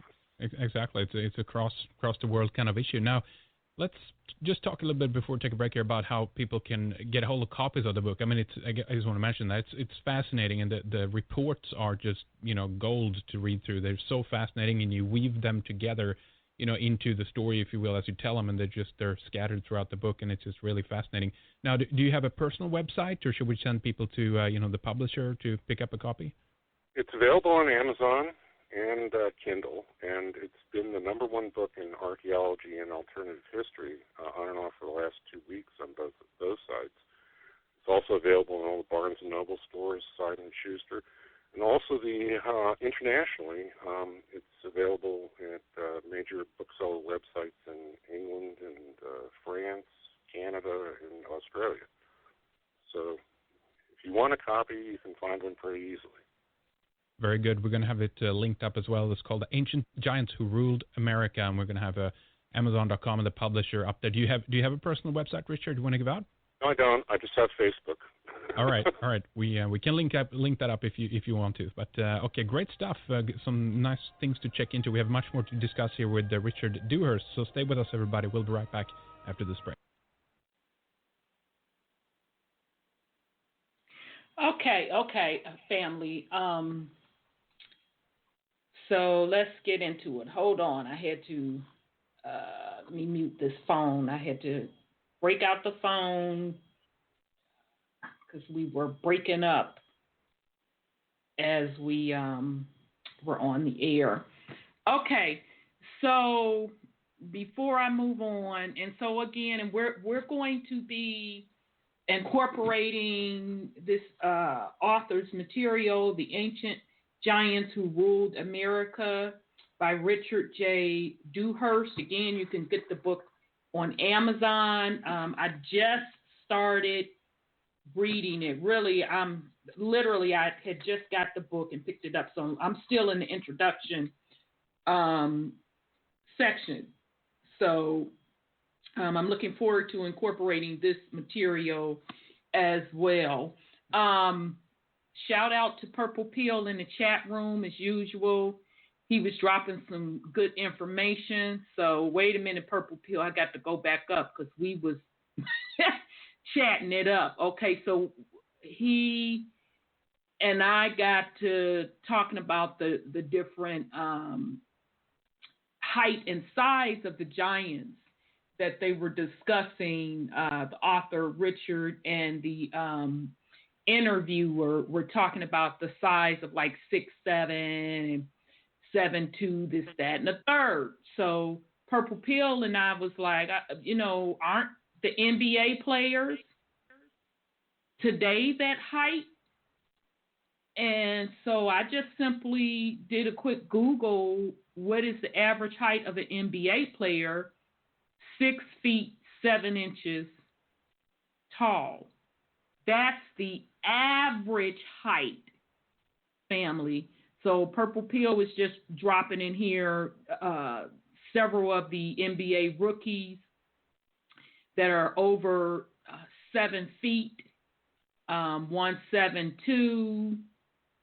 One is 7'7". So he was kind of dropping a couple names on that, and then he dropped something on me that really makes a lot of sense regarding the Grand Canyon. Because he says that the Grand Canyon, how it came about, was because of mining, which makes a hell of a lot more sense to me than any of these other explanations that were given on how the Grand Canyon came to be. And he was just saying that how the Grand Canyon has a lot of hieroglyphs, which, those of us that study, we do know that. And so Purple Pill goes, not only hieroglyphs, if we look very closely, we can observe determined remnants of a temple and monuments. Scientists and explorers claim that they are just strange formed rocks. I think it was being mined. I'm not the only one that thinks that. So again, shout out to Purple Pill, always dropping those jewels in the chat. Okay, so I'll pause in case Sis or Brother Sean, you want to put something on it, or anyone else press *1 to get in the queue. Yeah, it's been there's so much history here in Ohio that people just don't seem to get it. Our people want to run over to Africa and Egypt. They want to go every place else and see every other monument and don't know shit about the ones in their own backyard. Yep. But they can put in all that research and save up all that money and get all them shots to go over to Africa. Yep. And I was one of them. Right done that. Yep. Right. I was one been there, done that. Yep. It's deep. I mean, ain't nothing wrong with going to see stuff, but don't try and claim stuff that ain't yours. Right. It's not. Not applying to you. I can't argue with you there. Cannot argue with you there. So, and y'all, I'm still getting.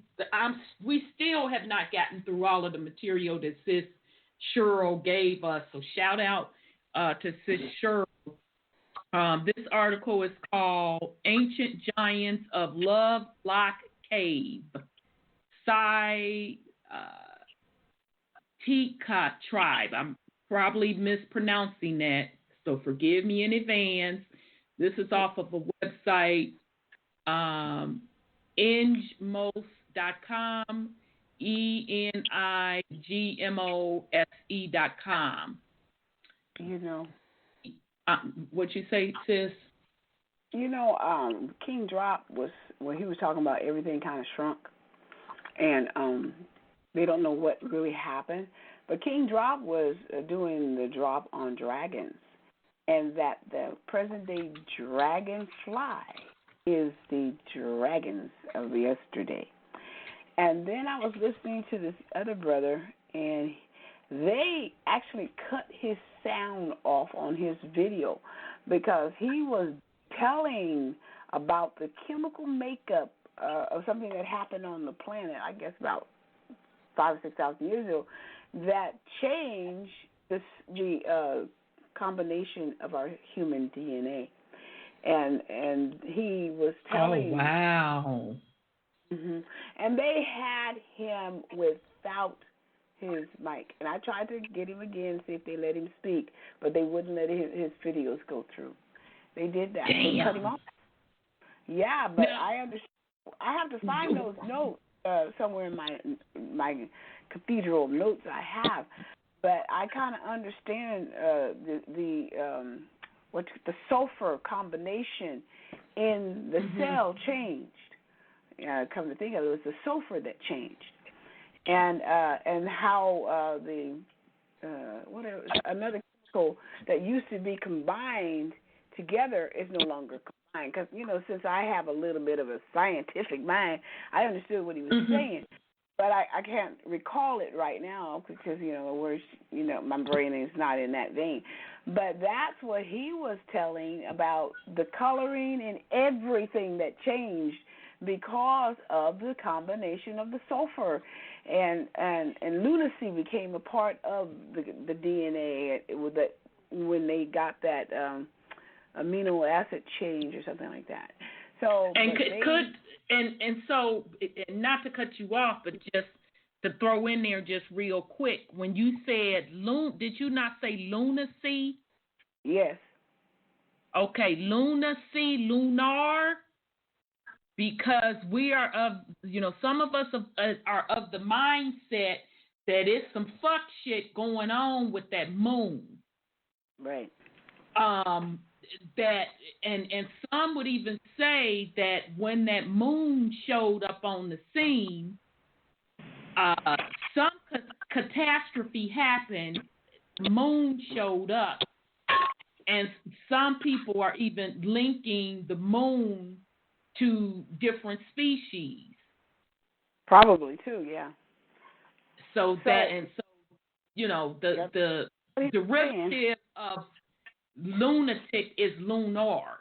So I'm sorry, sis. Go ahead. I didn't mean to cut your I remember sulfur was what was changed. They were changed to sulfur base instead of the base they were before.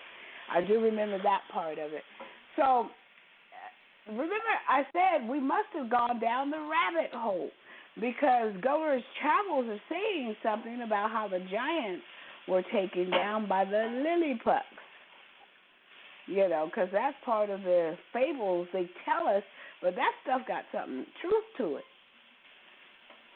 And if David and those guys were from Central and South America, like he said, they were giants. And the temple down in Cusco, South America, it's a giant fortress. People go and see it all the time. It's made out of granite, I believe, and it's huge. You cannot dispute that thing is there because it's right there. And they say that David captured it from the Hittites, but David had to be pretty big himself to do that. Really large stuff. So I think that something transpired on this planet to change everybody's DNA.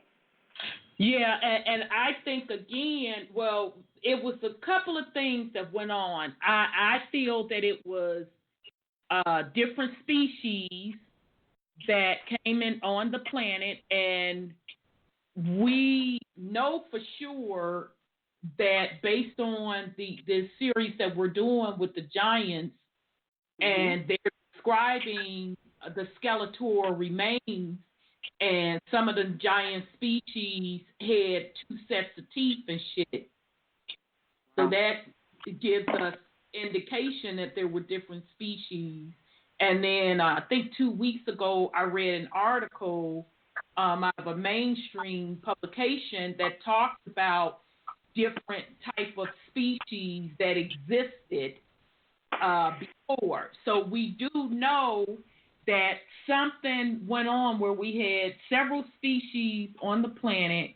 We know that different types of giants were found, remains were found, and we also have all of these ancient tales that were passed down between different tribes or whatever, and then what they talk about in the Bible. there are different classifications of giants. So Right. then all of a sudden, and they give the giants the credit of being indigenous to the land. Now that throws me back. So then all of a sudden you got the little people showing up. I think so something happened. I'm sorry, go ahead, sis. I don't think that the little people took the giants down. I think the science took the giants down, and the little people were left. Yeah, I think it was a vibratorial change. Yeah. Kind of like we're going through now. Exactly. So what are we going to be, giants? It's probably... I don't know if we're going to be giants, but we do know based on the article, well, not the article, but Maverick Star YouTube channel, Purple Pill said we had sex with them. And see, I don't even know how that's possible if somebody is so huge for a regular woman to have sex with a giant. Yeah, I find that as a little.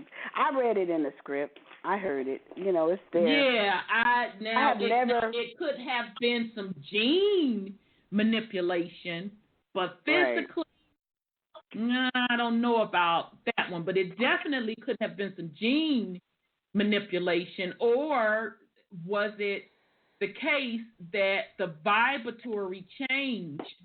And it's been downhill from there. Yeah, Purple Pill, whatever the hell happened, because remember, and Purple Pill, you brought this up. You made me think about it when you talked about the Grand Canyon being mined. And damn, thank you for that, because that makes perfect sense. We do know that Mother Earth was terraformed. Okay? We know that her minerals were dug up from out of the ground. So folks were mining gold, folks were mining copper, and the precious stones and minerals. Now, if you are indigenous to the land, that means you grew up around that stuff, and it was no big deal to you. Okay, now the first part of the video that I just played from the author Richard J. Dewhurst, he talked about the fact that over here in Americas, that the indigenous Indians did not wear gold like that. They wore copper because copper was abundant in the Americas, which would make sense why the original indigenous Indians are known as what? The copper people. Exactly. Because our skin tone matches the minerals in the earth. Okay? So I'm saying all that to say, here's my point. If you grew up with all of these precious minerals and all of that, you knew how to use them. The indigenous copper-colored people, and even to this day, as I talk to you, as I sit here with my copper bracelet on, we use those things for medicinal purposes because copper is a great conductor of energy. So if we are indigenous to the land, we know how to use these things from Mother Earth sparingly for the greater good. Okay, and copper is also, along with magnets and all of that, that's how levitation was done, but that's a separate story. We're getting into metaphysics. But my point being, so it was not the indigenous people that were terraforming the land. So meaning coming to the land, digging up the precious minerals and resources. Some entity or entities, plural, that were not indigenous to the land and to Mother Earth or to our district that we're calling Earth, terraformed this land, and they tore down the ancient giant trees. And to me, a combination of the land being terraformed, so many of the minerals being taken, and precious metals being taken out of the land, and when those silicon trees came down, because remember, those big ancient silicon trees are a network of root systems. Those root systems are tied to the minerals in the ground, which connects to the crystals, okay, which are also conductors of energy. So those ley lines that they talk about are connected to that energy grid, all right? So that's why you have all of these, quote, quote, secret societies and how they built these cities, especially these cities housing seats of government, housing military bases. That's why they sit on those ley lines, because they are powerful energy conductors. But once those silicon trees came down, to me, that's when the vibration was lowered on the planet. And, you know, that's also, to me, when our DNA went into a regression, and part of it that they're calling junk went dormant. But I'm sorry, go ahead, sis. What I'm saying is we are those people. You understand? We didn't. What people? I don't believe we killed them or got rid of them. I believe we are those people because we do the same things they do. We need the same minerals they did. We need everything that they had. Need it, not want it. It's a need for copper in our system. Agreed. Agreed. It's a need for everything that they were. We are genetically matched to them. That's what I'm saying. Well, who is them? I'm just trying to get clear. The giants that were here. I believe we are genetically identical to them, except for we shrunk.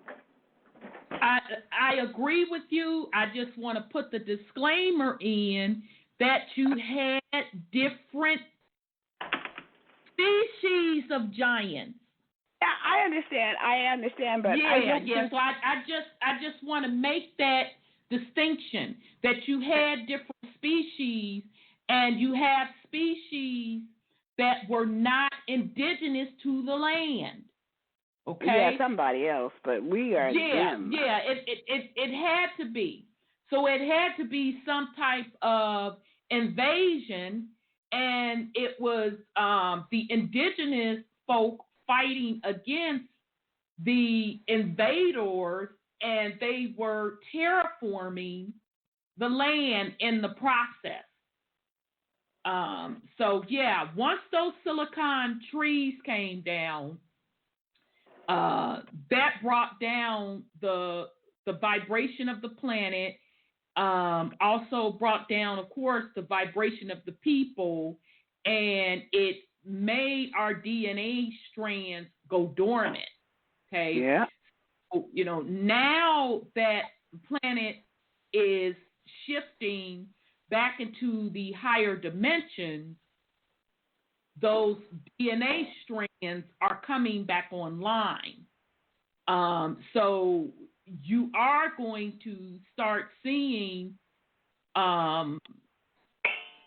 differences. You know, we will be different from a vessel perspective.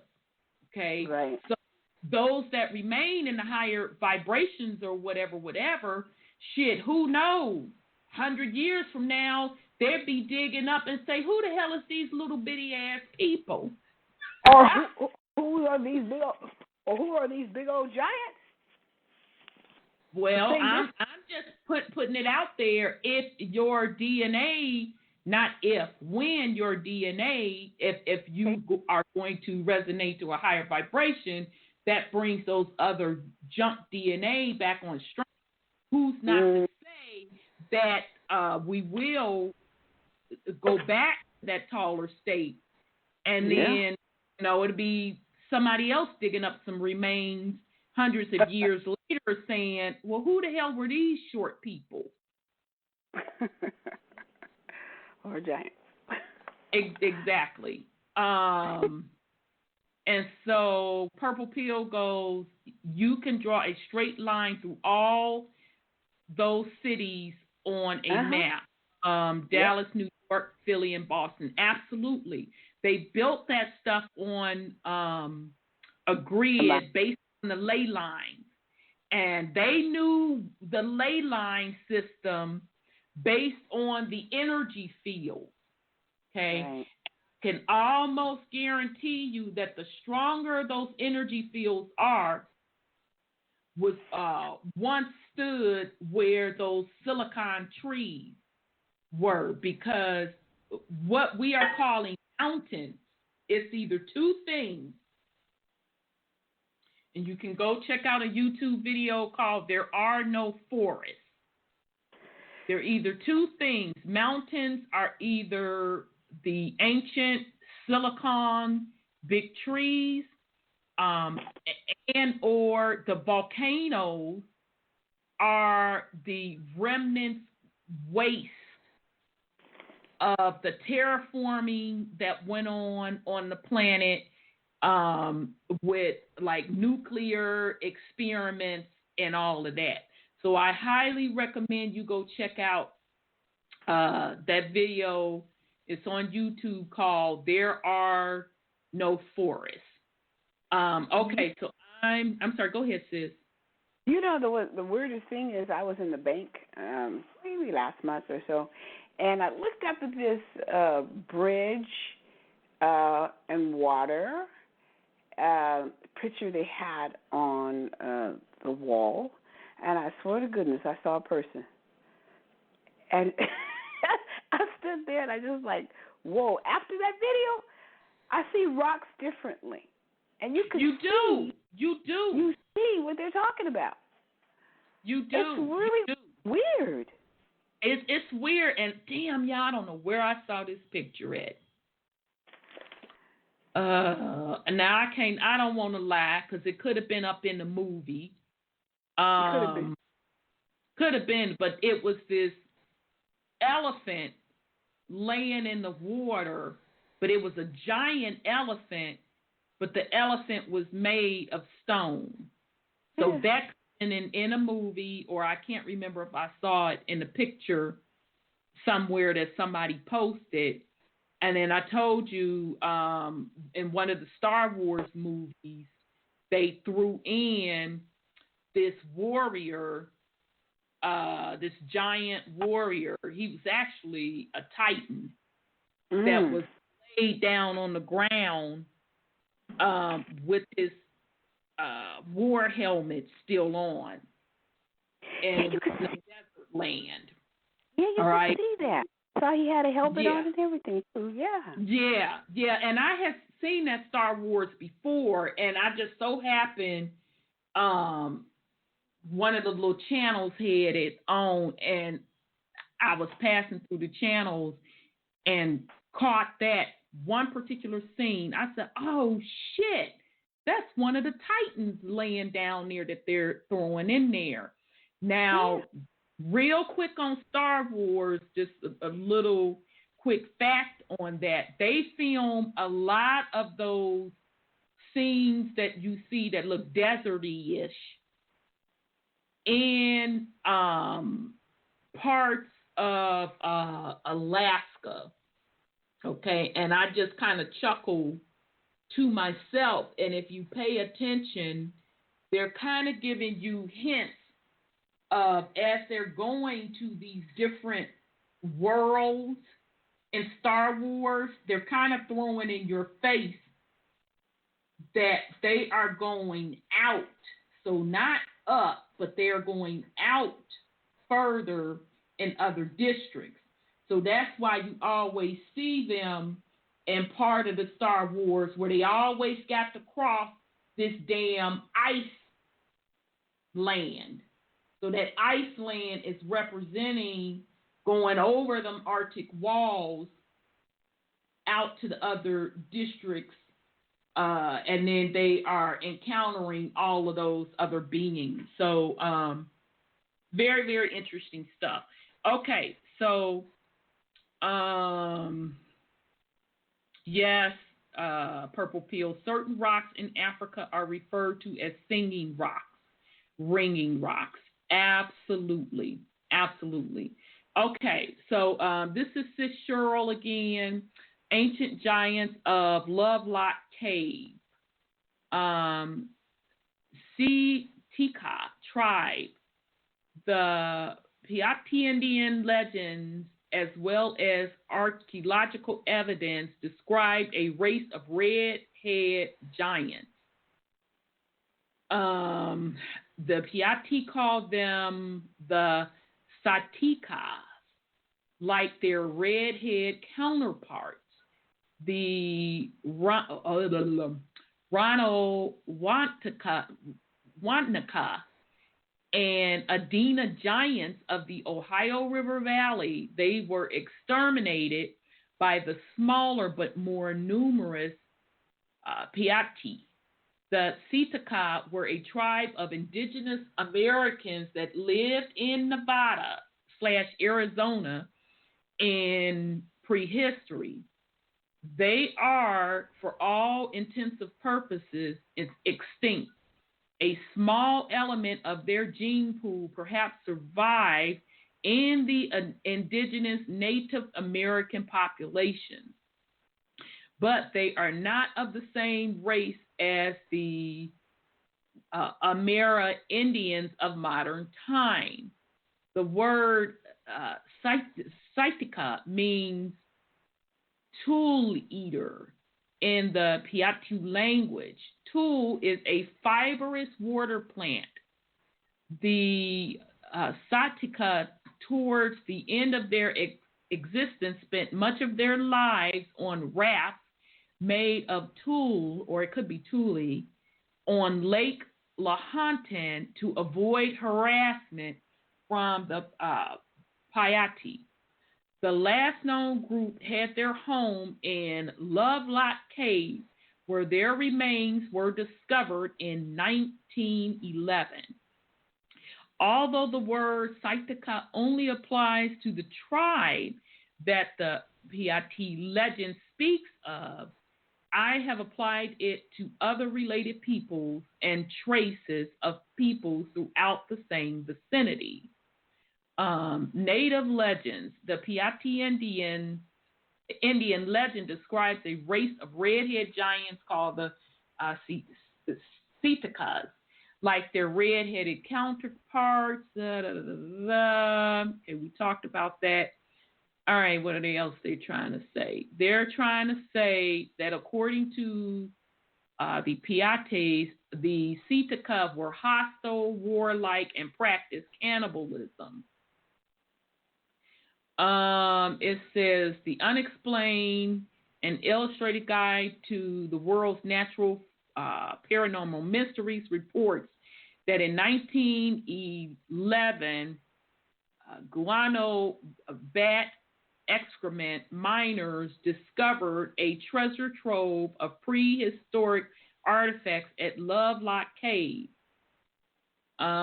It's the same cage in which, per the Piatti legend states, was where the Sitikas were slaughtered, above the southeastern shore of Humboldt Sink.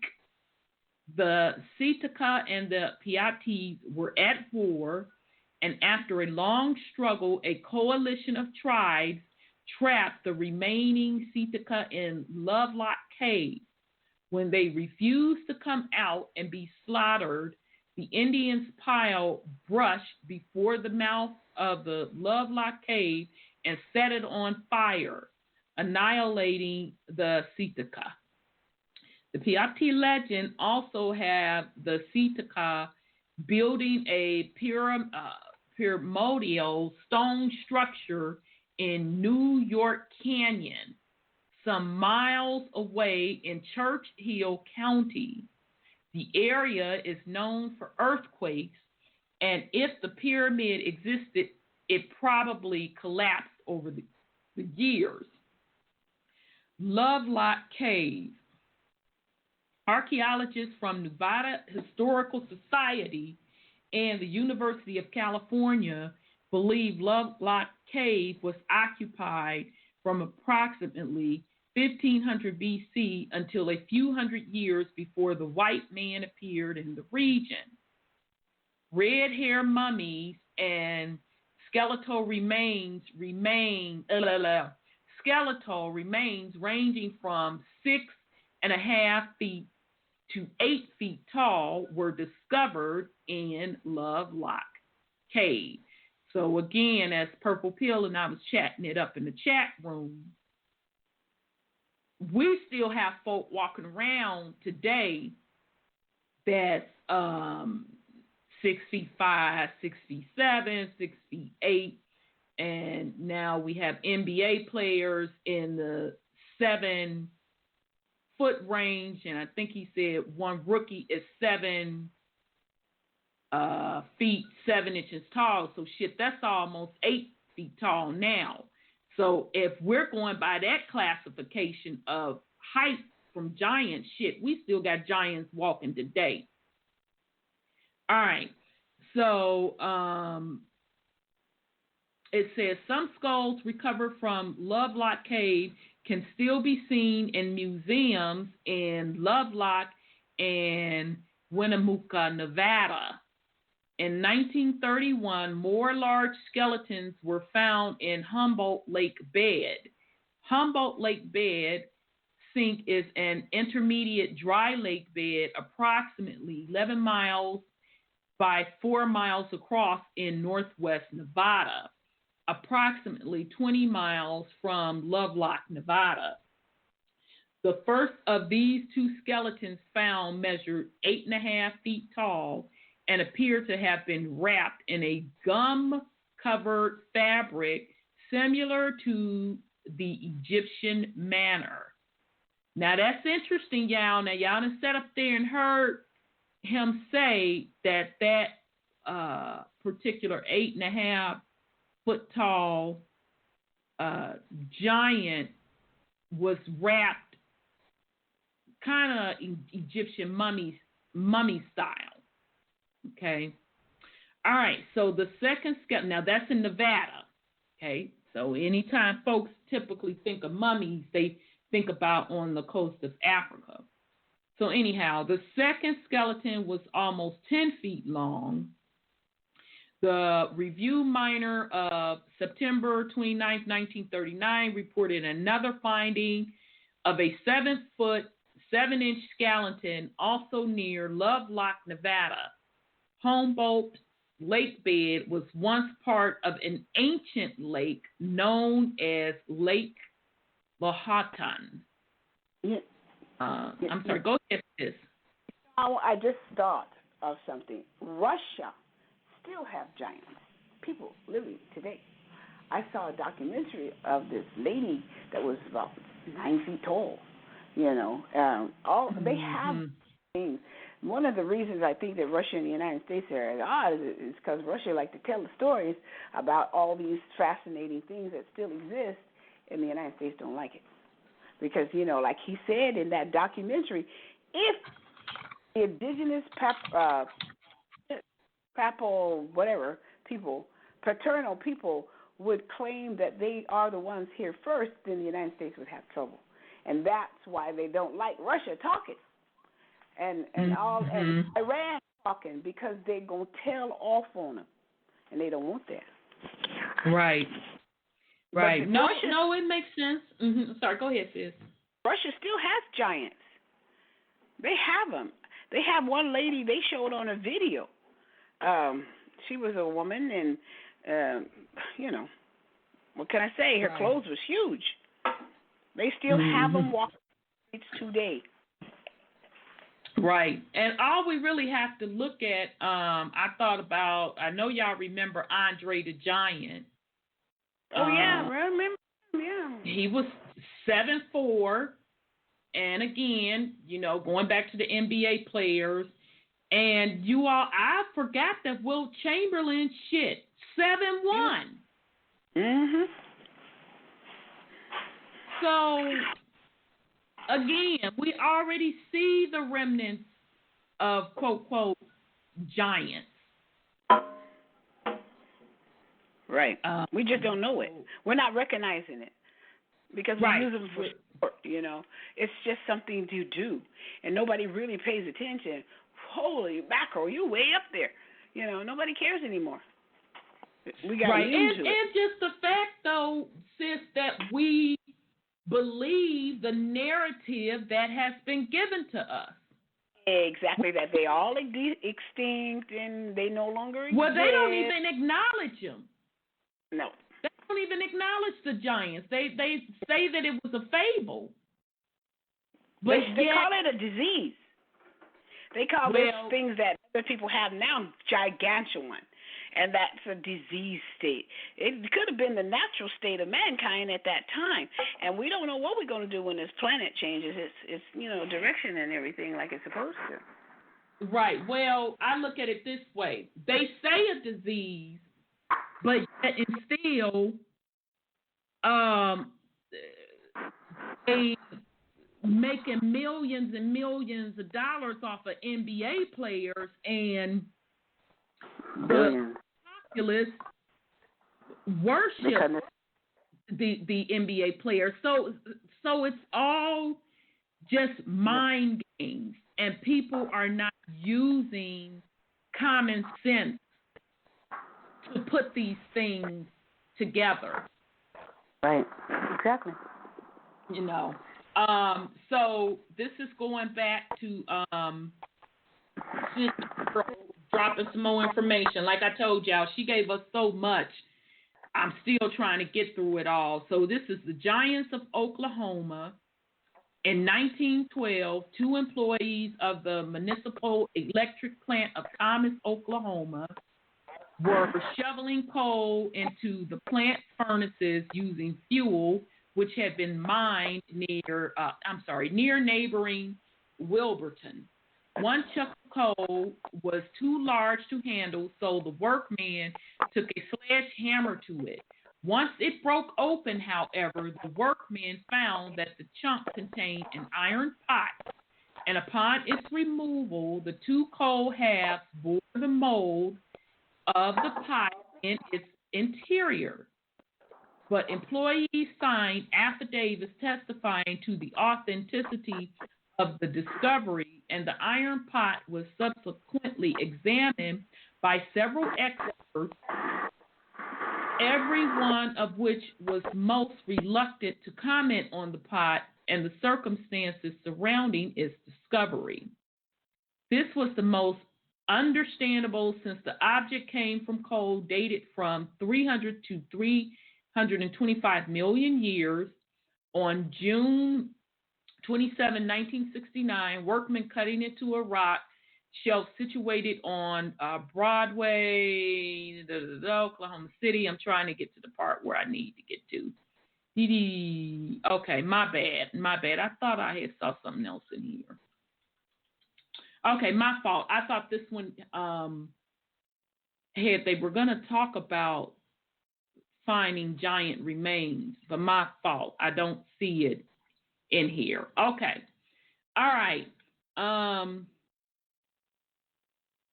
Let me move on. Okay, did sis drop off? Okay, I see her. She put me on mute. Okay, sorry, family. It's been crazy with the interference that we're getting.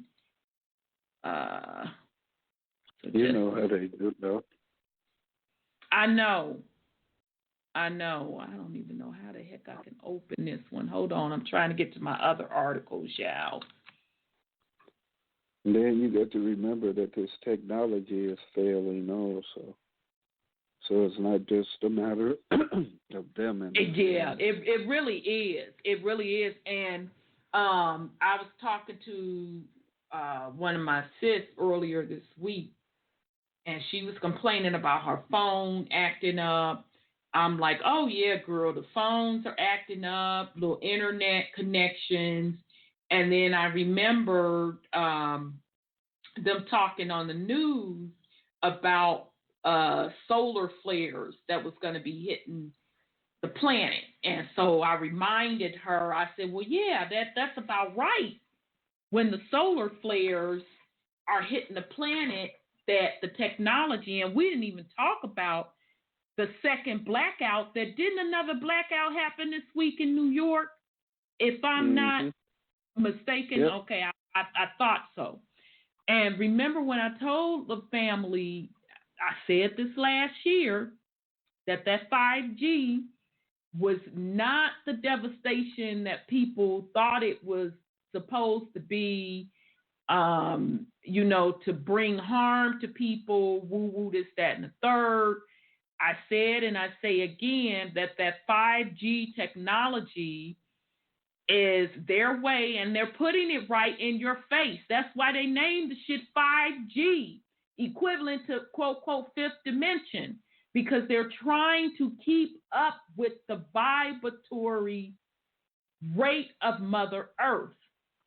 And they cannot keep up because she has accelerated raising the vibration of the planet. So that's why they keep hinting to folks that there's going to be more blackouts, equipment's going to be acting crazy. Then every now and then you'll hear them talk about a solar flare burst. But it's really about the vibration of the planet being raised, because as I told you all energy has always been harnessed naturally from Mother Earth. They make you think that it's not natural, that they're doing all these special things so they can charge you for it. But bottom line, they are harvesting this energy from the magnetic field of Mother Earth. So if you are harvesting energy from magnetic waves / frequency, that means your equipment has to be tuned into that frequency. So if you have built your infrastructure on a lower frequency and the vibration, that particular frequency / vibration is rising up, that means your equipment is outdated. That's why they keep talking about the grid and the grid being old and the grid is going to go down. All right. So that's what 5G was about. Them calling themselves matching the rising higher frequency, and they can't keep up. So even that 5G technology that they put out, still not going to do any good. They're not going to be able to match that frequency, because it is based on consciousness. Your consciousness has to be in tune. Okay? So very, very good point. Very, very good point, Brother Sean. All right. So I'm sorry, go ahead. Well, when I was at work this morning, I look up. The sun is, I would say, at the 9 o'clock position, and the moon sitting right at the 12 o'clock position. Mm-hmm. So let me get this together. The sun, okay, is at the 9 o'clock. Hell to the no. So that's not even opposite, right? Because if it was at No. that moon needed to be at 3 o'clock, right? To be Exactly. hell to the no. Wow. And I stopped a couple people and asked them what they thought about it, and they just ain't know what to think. They said they had never paid no attention to the moon and sun being out at the same time. Damn. And also, Brother Kalai had pointed out that the moon, not pointed out shit, he documented via video of the moon flipped. So, in other words, the half moon was upside down. Mm-hmm. So, we are truly witnessing the pole shift. The moon Witnesses the magnetic pole shift. I'm sorry, go ahead, sis. Moon and the sun has been up together for a long time now, for about it has been a long time. Mm-hmm. So it's just accelerating. And Absolutely. the position. I mean, I told you what it was doing here. I'm on the West Coast, and I'm like, wait a minute. What? Where's the sun at? When it's supposed to be setting in the West. Mhm. Yeah, you were the first one that said that's this, and that's when I got the proof via my video cameras. I'm like, oh hell no, and I still can't catch that sunrise. I used to catch it on the security cameras, but because it ain't rising where the hell it used to, it don't even show up on the cameras no more. Right. So, yeah. So, interesting stuff, family. Okay, so this is courtesy of Sis Cheryl. This is SolomonSpalding.com, the Spalding Research Project. This is part 1. Aaron Wright, Solomon Spalding, the Giant Cognac. When the first European settlers came to North America, they were not shy about digging up the graves of their Indian predecessors on the continent. As they generally found no great wealth in these burials, and see, that's where the fuck shit come into play right there. You digging up people's remains, trying to take the motherfucking gold or whatever off of them. You know, what gives you the right to come on anybody else's shit and disturb ancestral land?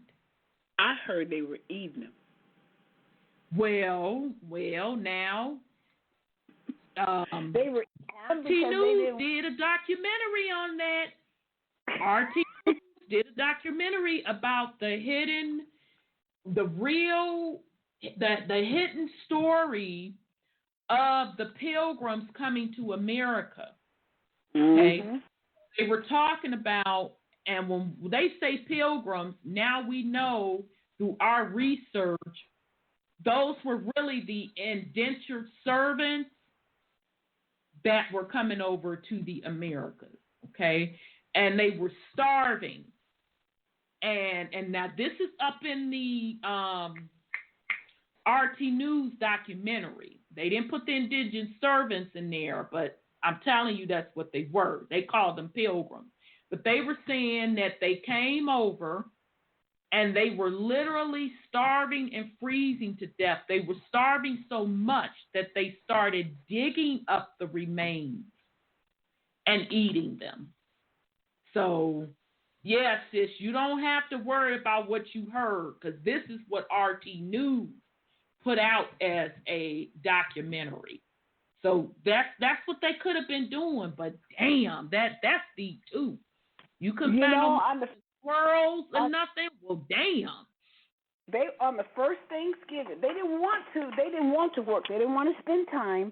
This is what I heard. They didn't want to spend time growing crops, which our indigenous folks helped them to do. Well, they didn't know how to grow crops. They didn't know how to grow nothing. That would be like me taking my ass over to Africa, talking about some growing something. You have to be indigenous to those certain lands to know what to grow.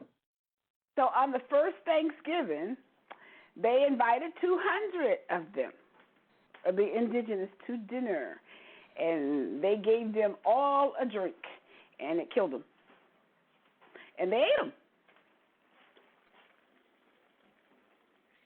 Well, I don't know about that part, because I don't know how you sick in the motherfucker and you gonna kill me. That part, I think they kind of made that up. I think the story of them digging up the bodies. That's even worse. Yeah, that's worse. But that makes more sense, that they were starving to death, so they just went to the grave sites, to those mounds, and probably saw the little fresh dirt there or whatever, and started eating. But I don't think that sick can overtake somebody that's healthy on their own land. They told the story themselves, and it wasn't one of our people who was telling that story. And that, what is that, Dracula? What is the ones that eat the bodies? The vampires? There was a real person who is that. It's not a fable. Huh? Okay, I don't know which fable it is, but okay, The Dracula or something where they eat people, or what's one of the things they got? That dude was really existing, and he would store up bodies to eat them. Yeah. Now, I don't disagree with that, but I do disagree with somebody is sick and somebody's starving, and my people invite you to dinner, and you sick and you gonna overtake the healthy motherfuckers and eat them? No, they gave him a poison drink. That's what I say. They gave him a poison drink, 200 of them, women, men, and children, and they killed them with the poison drink. That's what they said. Okay. There's a lot of cultures with the fables of what happened. And now that could be true, but that doesn't mean when they invited them to dinner that they were starving or whatever. They were starving by then. They learned how to, grow food. Right. Yeah, that makes sense. So they that were was just celebrating Thanksgiving. To kill them in the beginning. Yeah, that makes sense. Yeah, that makes perfect sense. Okay, so the giants of Cognac, when the first European settlers came to North America, they were not shy about digging up the graves of their Indian predecessors on the continent. As they generally found no great wealth in these burials, the motivation for their digging was probably mostly curiosity and a need to level their farmland. Okay, now we do for a fact, I can speak for Ohio because they do still have pictures of them tearing those mounds down and tearing the big ancient trees. Now, not the really, really, really big ones, but those silicon trees, probably their offspring of children. They were pretty big too. But they have pictures of them leveling those trees to terraform the land to create these cities. All right, so as the new Americans spread westward, and that just frost, as my aunt say, frost my tits, that all of a sudden they knew Americans. What the fuck ever. As the new colonizers spread westward into the states of New York and Pennsylvania, the peculiarity of the grave content and the size of the tumuli thrown up over them increased. In the years following the conclusion of the Revolutionary War, the westward moving pioneers, see the fuck shit, y'all? See the fuck shit? So they started off admitting that they was over here digging up folks' remains for farmland, and now all of a sudden you got the fucking nerve to use stuff as new Americans. So fuck the folks that you done came on they shit. Now you new Americans and you some motherfucking pioneers. Get the fuck out of here. Your colonizers became less and less sure that the strange items they were finding preserved in the caves and artificial mounds of the West actually came from the Indians. Certainly, they rationalized such huge and carefully designed earthworks could not have been built by the scanty Indian population they were familiar with in the lands between the Great Lakes and the southern tributaries of the Ohio River. In 1798, the first permanent colonizers, from the east arrived in the western reserve of Ohio.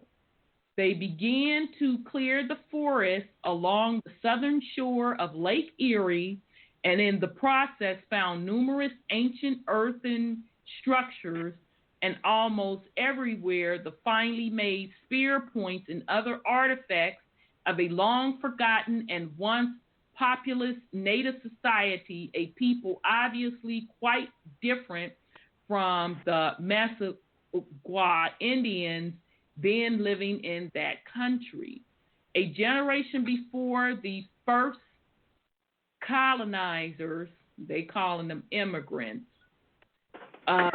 explorers, colonizers of western Pennsylvania and southern Ohio had made similar discoveries.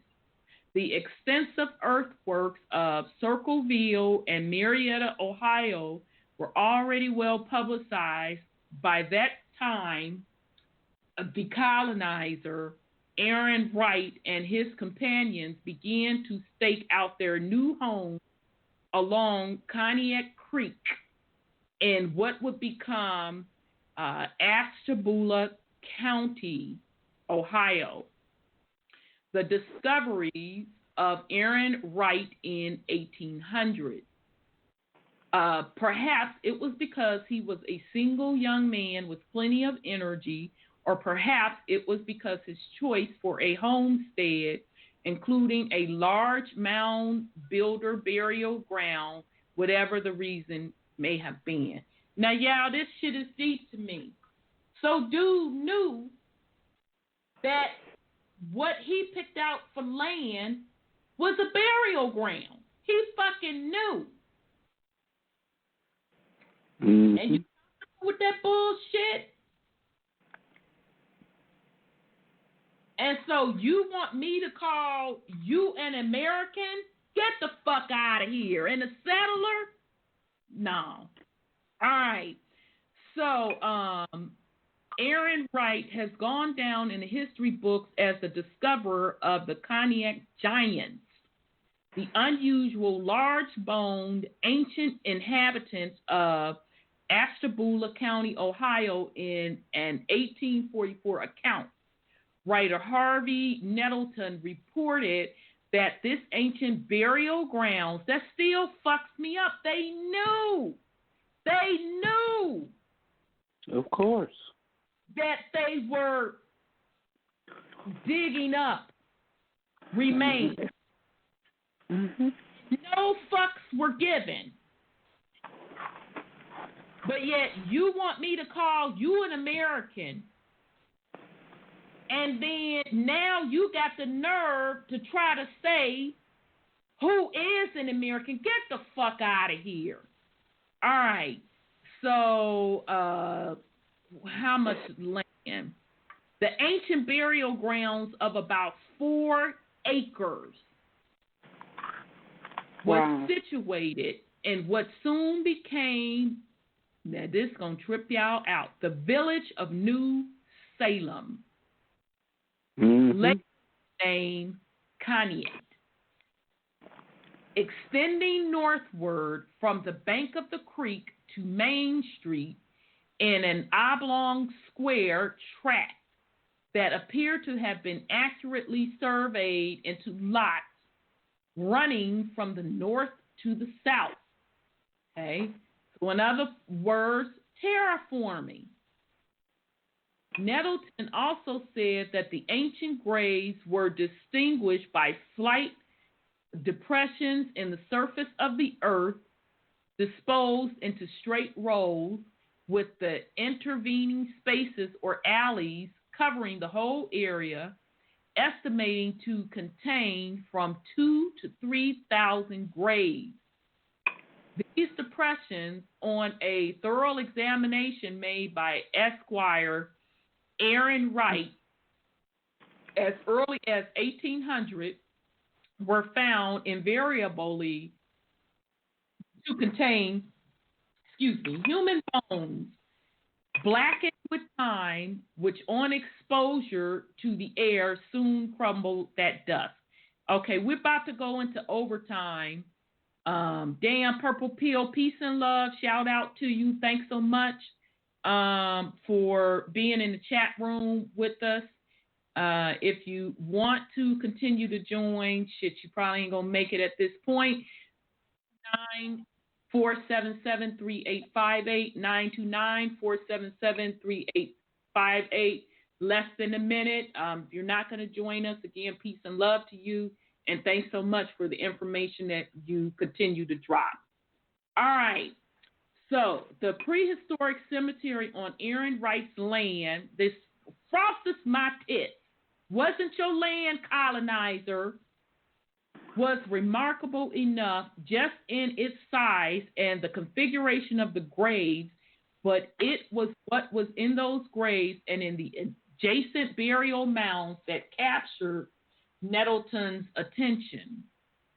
The mounds that were situated in the eastern part of what is now the village of Conneaut, extensive burying ground near the Presbyterian Church, appear to have had no connection with the burying places of the Indians. They doubtless refer to a more remote period and are the relics of an extinct race of whom the Indians had no knowledge. These mounds were of comparably small size and the same general character of those that are widely scattered over the country.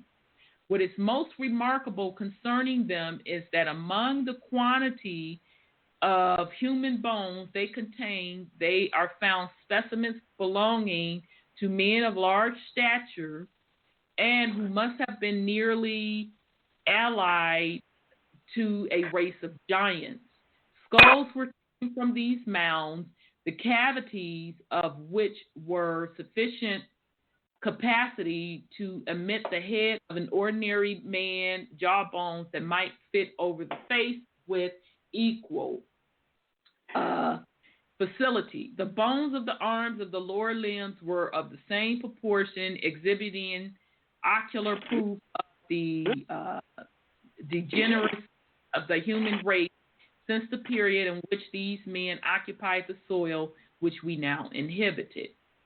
Circleville, Ohio, antiquarian Caleb Atwater was the known first person to comment upon the earthworks at Conneaut, then New Salem.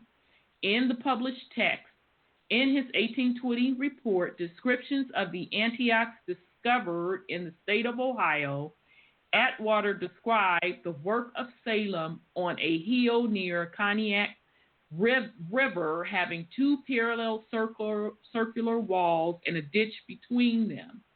Atwater says particularly nothing about the burial mounds in the vicinity of this pre-Columbian fort on a hill, but he does provide the following information on page 125 of his report. My informant says within this work are sometimes found skeletons of people of small stature, which, if true, significantly identified to have belonged to the race of men who erected our tumuli. Thus, it was Caleb Atwater's opinion that the builders of the ancient mounds were a people of a small stature, and that reports of larger skeletons uncovered among their ruins were the exception, not the rule. To the above summary of Atwater's investigation, it may also be added that many of the earthworks he described he never saw himself, relying upon information supplied by untrained observers living in the vicinity of these ancient remains. All right, sis, here we go. Nehemiah. I don't know who that is up in the Bible. I know you would know. All right. What Nehemiah king found in 1829? He's a priest.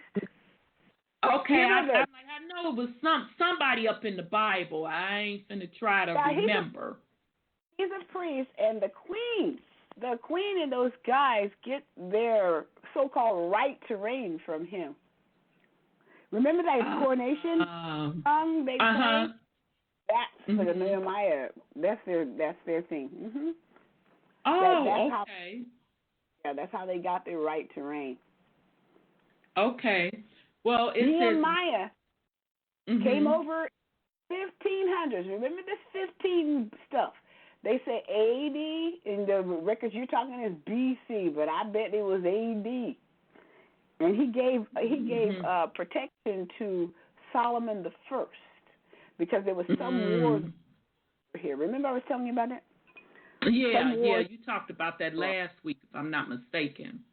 A while back, but so he came over here and gave Solomon the First or Solomon the Second, one of them, a safe passage out of the Americas, because that's when the what's call them things? The Iroquois and the Toltecs split up.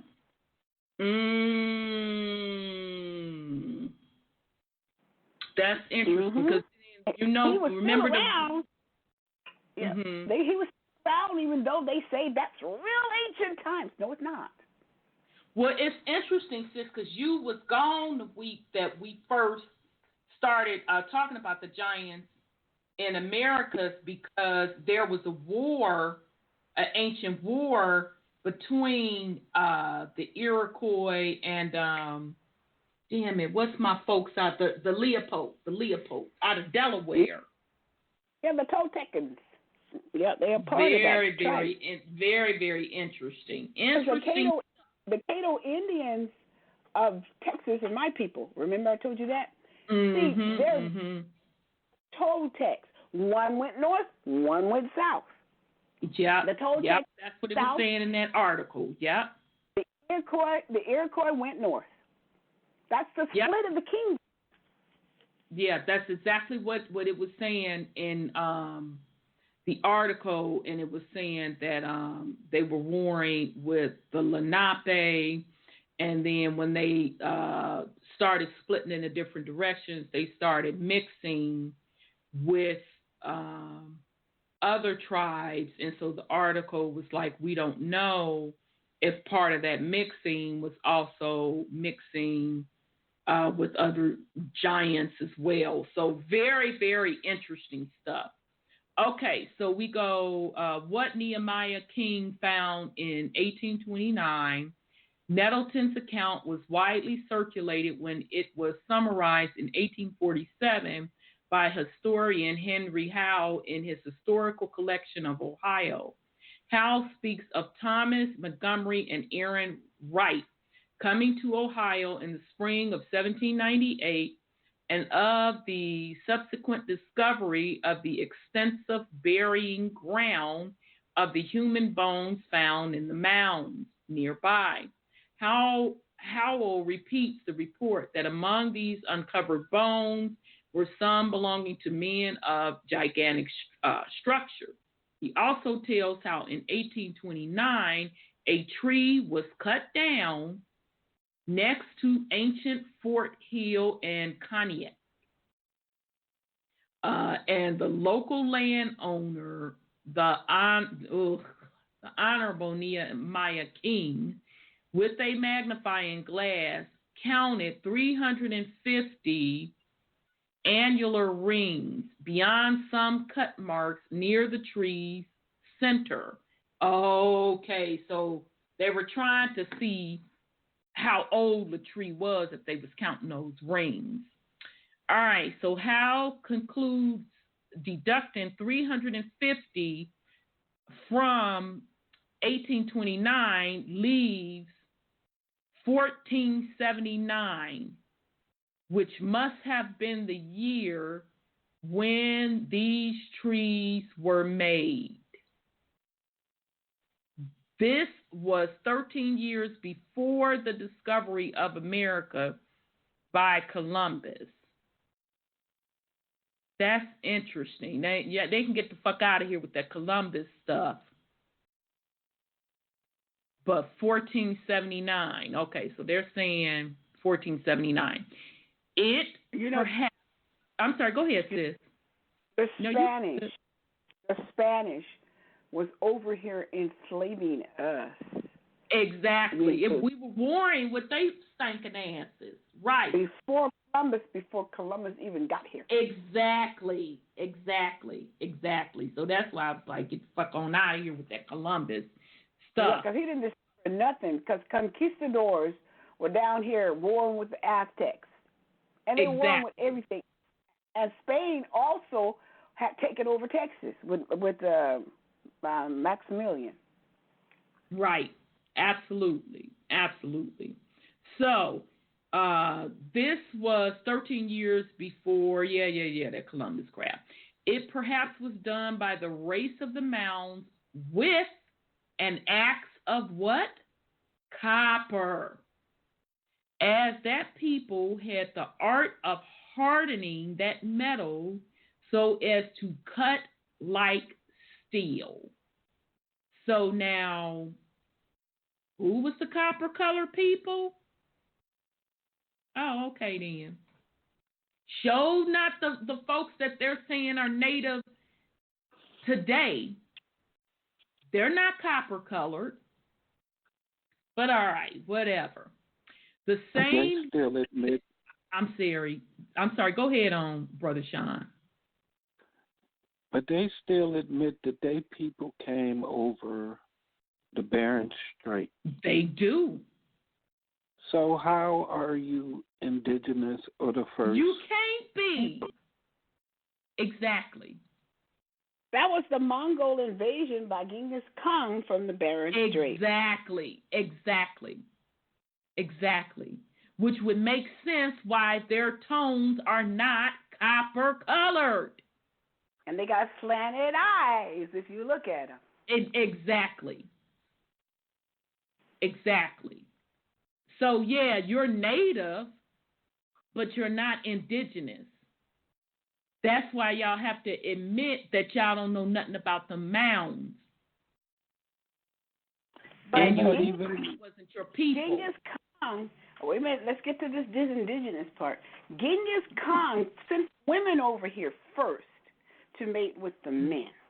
And then his armies came and conquered. And he took some of our people, our indigenous people, to Russia.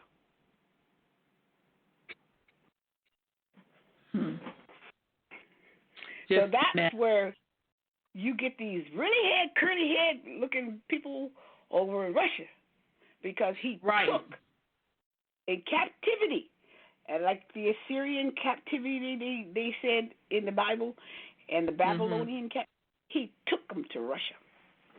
Right, but remember, there was still already indigenous melanated people in Russia because they were ruling the throne. He probably, still took some of us over there, but they made it melanated people already there. But they made it out. And so The they thing come that I'm back trying to, a little lighter than we. I'm reading this book, The Jew and a Negro, and they're talking about this Russian connection with the Genghis Khan, and that the Jews are actually the lighter version of the Negro. That's what it says in this book. That's interesting. I'm sorry, Brother Sean. the point that I'm making is, either way, they're not native. I don't care how long they've been here. They're invaders and colonizers as well. True. They cut deals.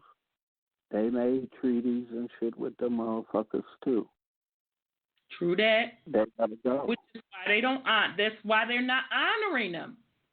Because they're like, get the fuck out of here. It's not your stuff. You gone up the street with that bullshit. That's why they are not honoring any of it.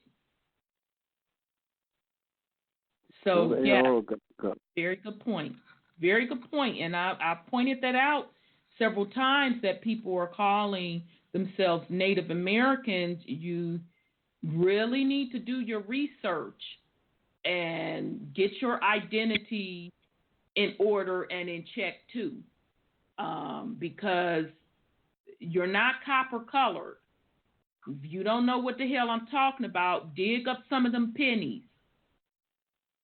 Copper color has different shade tones. And I ain't seen a piece of copper yet that's close to what they're categorizing as Caucasian. I ain't seen it yet.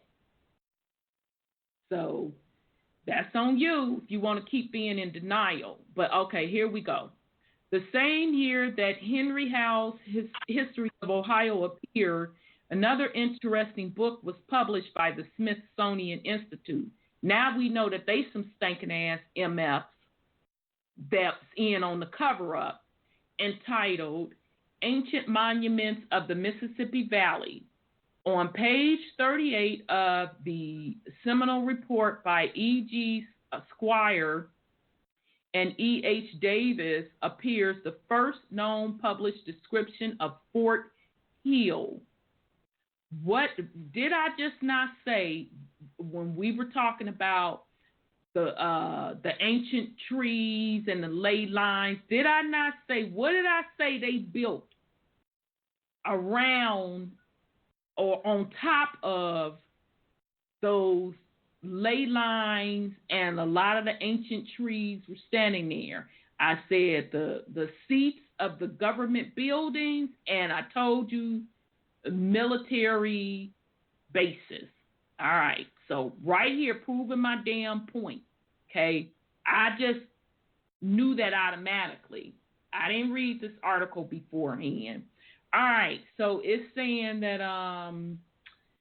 that it appears the first known published description of Fort Hill, that strange pre-Columbian landmark situated on the property of Aaron Wright's neighbor, Nehemiah King.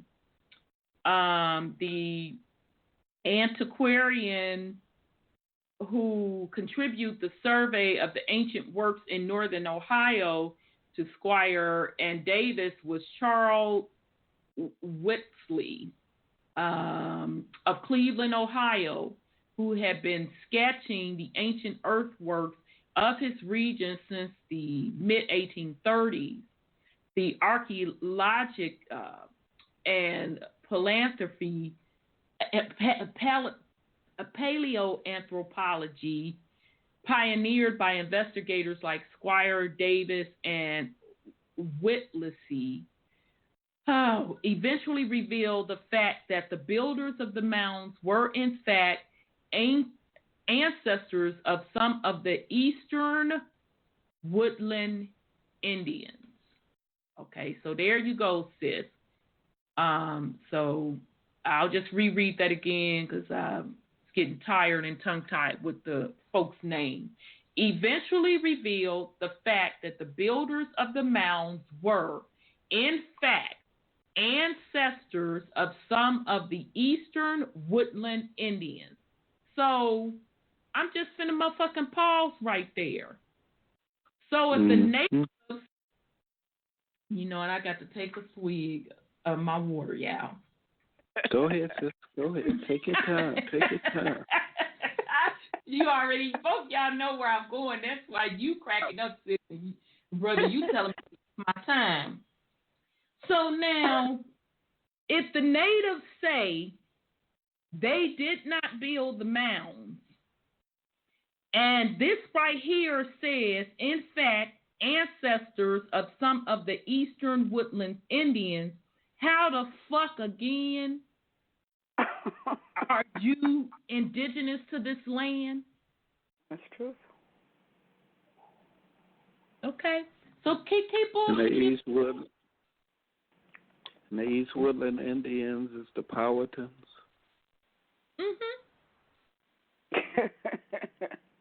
Even the Caddo in Texas were mound builders. So guess what their ancestors were probably looking like? It's funny. It's hilarious. Yeah. I figured it out. They're not the mound builders. Okay, so how are you indigenous to the land? Oh, okay then. Like places like in Ashtabula, Ohio, and Conneaut, also in Marietta, Lucasville, and all those places like that, they have prisons and a lot of farmland. They got a lot of those institutions sitting over burial grounds. Damn. That's deep. That's interesting. Wow. I passed through all that stuff. You know, anytime I drive down to Georgia, I basically go through just about all that stuff.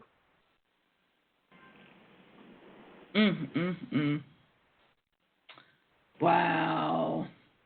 Okay, Whittlesey is remembering today in the application of his name to the Whittlesey culture of late pre-Columbian Indians who inhabited northern Ohio and northwest Pennsylvania at the time the Fort Hill and other Conneaut earthworks were constructed. So they're given the dates of 1000 to 1400 CE. So I'm going to say again, you weren't here, Native Americans. Let's be honest. Your crew didn't show up to the motherfucking 1800s. Let's be honest. Your crew, those of you calling yourselves Native Americans, 1800s, I'd give you late 1700s. That you're not indigenous to the land.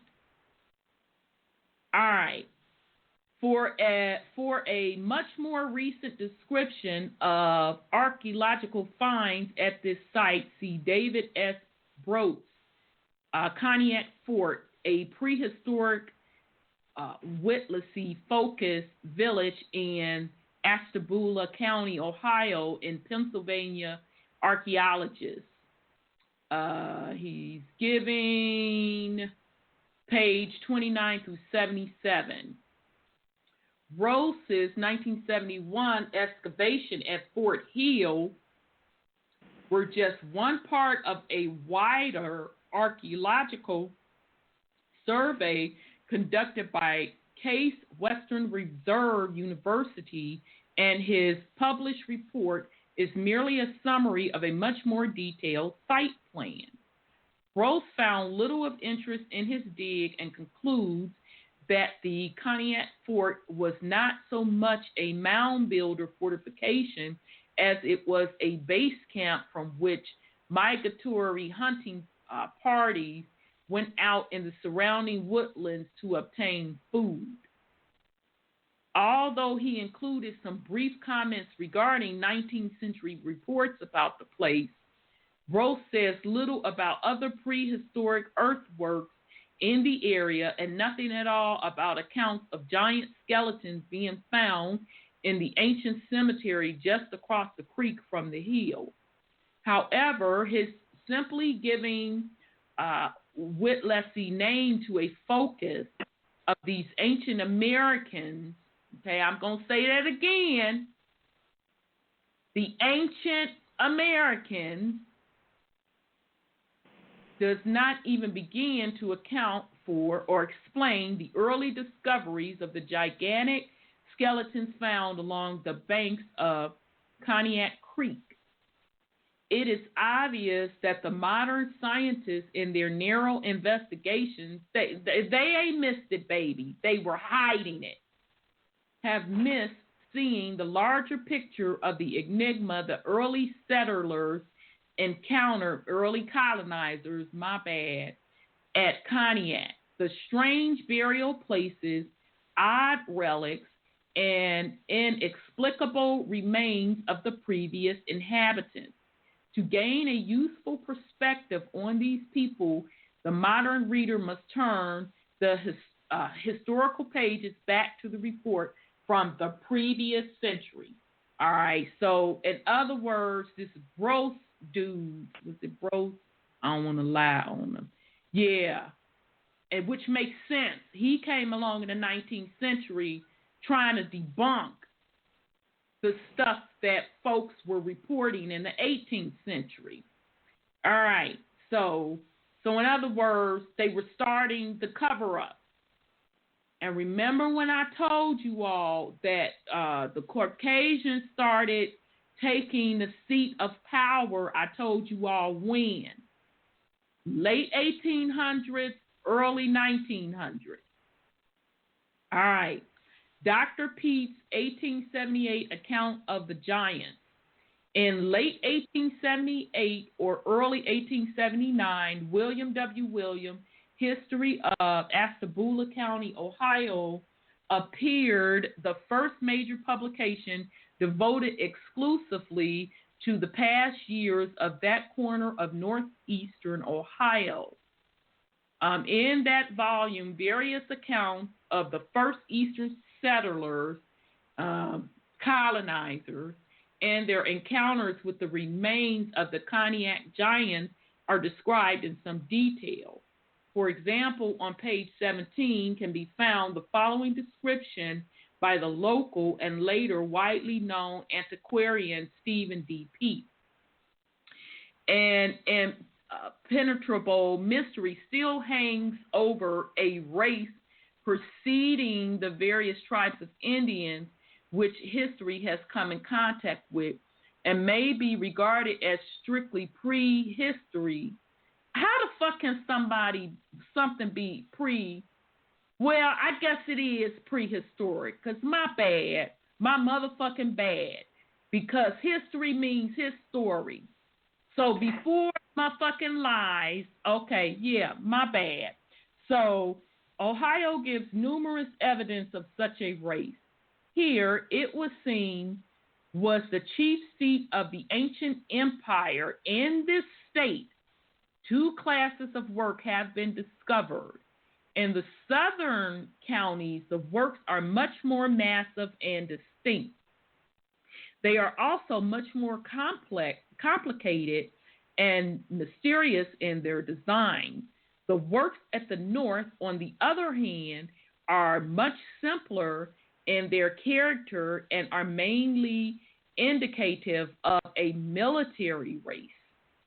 Ashtabula County abounds in earthworks. These works are generally situated on the banks of streams or in such locations as have attracted attention, are works of defense and are well chosen for this purpose. That at Cognac is situated on the summit of a lofty hill which has been left by some former change of the bed of the stream.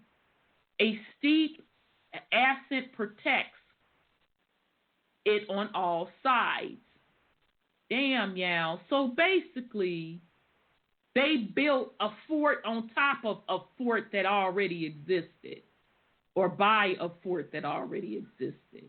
Very interesting. All right. So, I'm sorry. Go ahead, Brother Sean. Yeah, Connie, lake. It's a lot of fishing that go on out there. You got a lot of Amish people out there. You got Quakers out there. Okay, so they're still farming on it to this day? Yeah, out in Conneaut. Yep, sure. Wow. Damn. All right. Nah, I lost my little place. Okay, protects us of all sides. Okay. The only approach is up a gradual slope to the eastward, formed by the narrow strip which has been left by the wash of the waters. The height of the immensity is about 75 feet. The only mark of artificial defense is found on the summit.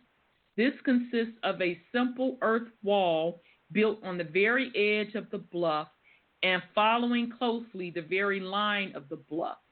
A ditch was on the inside of the wall, and the height of the wall may have been at one time 5 feet. Possibly a stockade may have surmounted it, making the enclosure doubly secure both from the natural and artificial defense.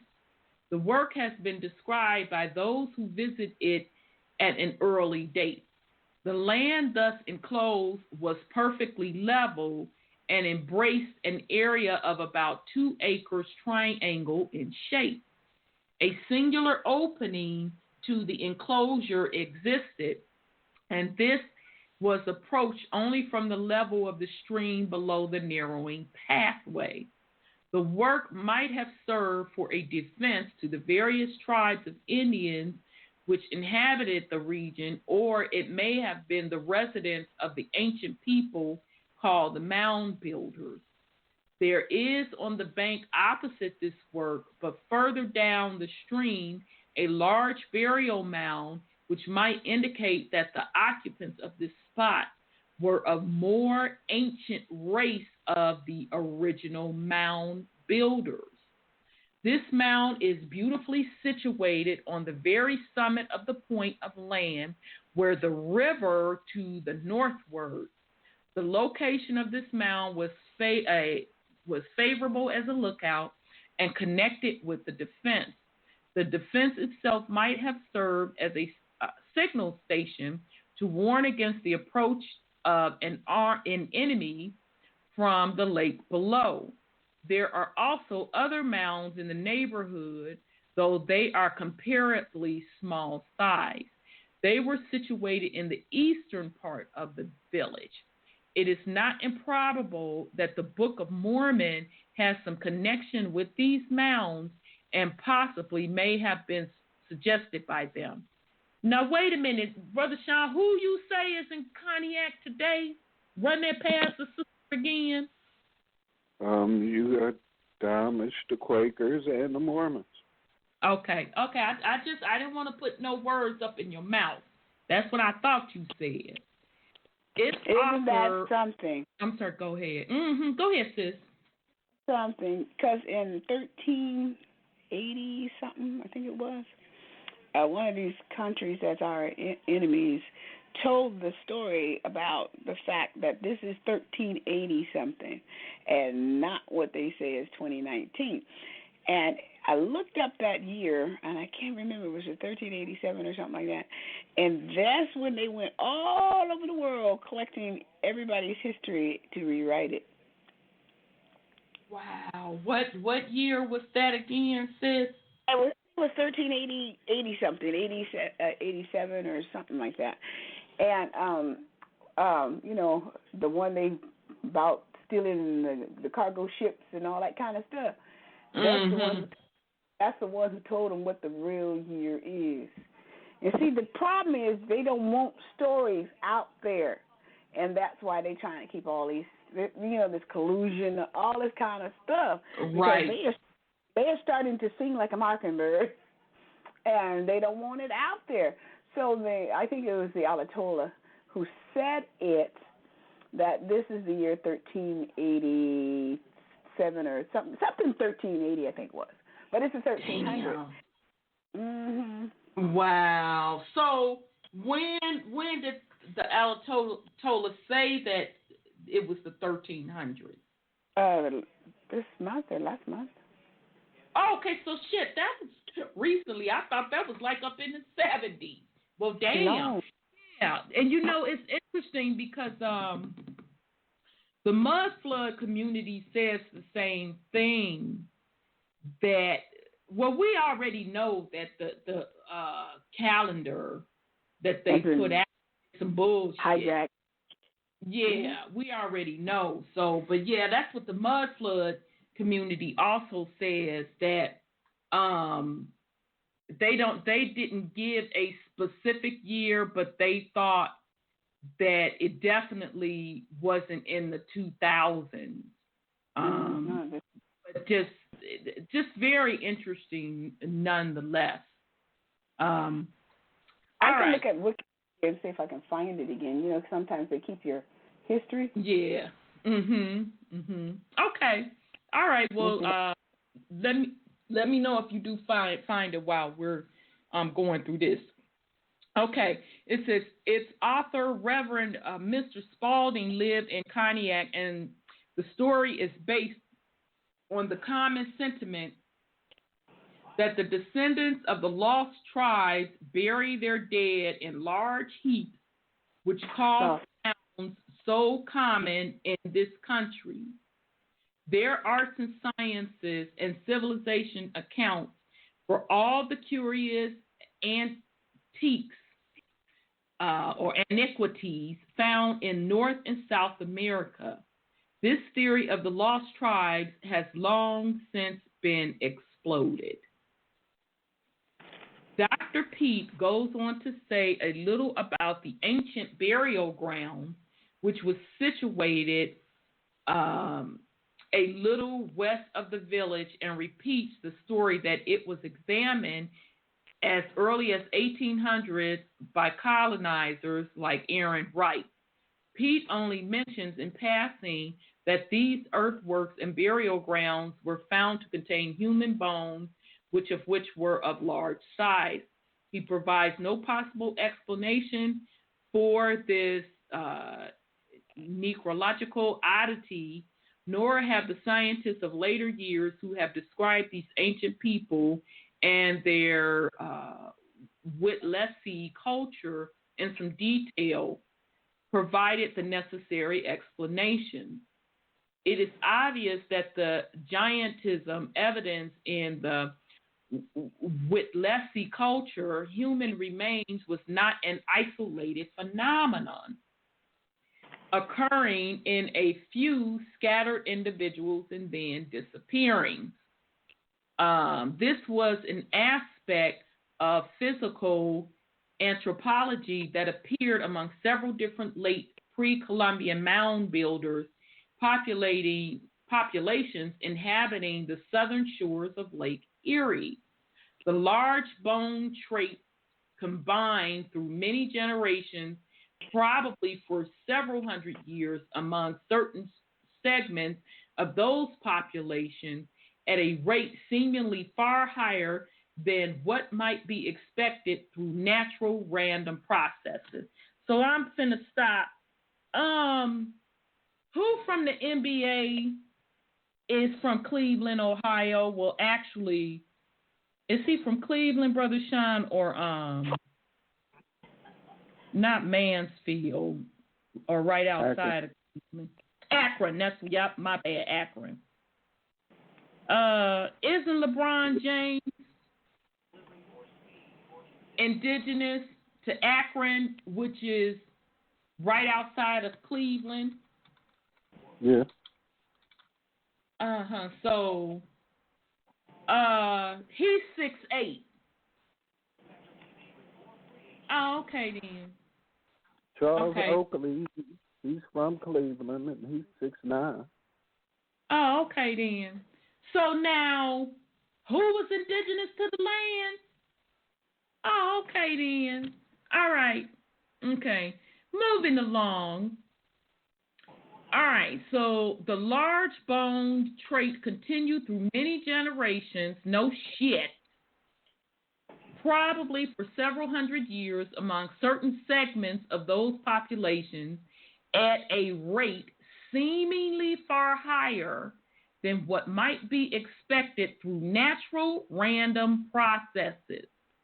Nonetheless, there appears to be no firm evidence that the individuals who bore this strange physical trait were treated any differently in their own societies than others, less robust and tall members of their group. So, in other words, correct me if I'm motherfucking wrong, is that not today? Do we treat 6'8", 6'9" people? Are we looking at them as freaks today? Not at all. Oh, okay. Okay. I thought I was just missing something. Oh, all right then. Okay, so the burials of these very large persons occurred among those of less robust individuals without any recorded distinguishing features, as though they were all social status more or less equal. Okay, so in other words, somebody 6'8", somebody 5'5" or whatever, 5'6" or whatever can bury their motherfucking ass. So when the term they came into the women, could it just been tall motherfuckers mating with short ass women? Could it just been? Could it have been simple as that? Because you always got some short broad, 5'5", 5'4", and some change, trying to get with somebody 6 feet and over. Hey, I'm just throwing it out there. All right. But you know that Genghis Khan was a part of the what do you call it? The Promethean history of the Golden Horde, Mm-hmm. So how tall were they when the Aryans came? The Aryans, they have that separated from all cultures. The Aryans came. Yeah, but when we were doing the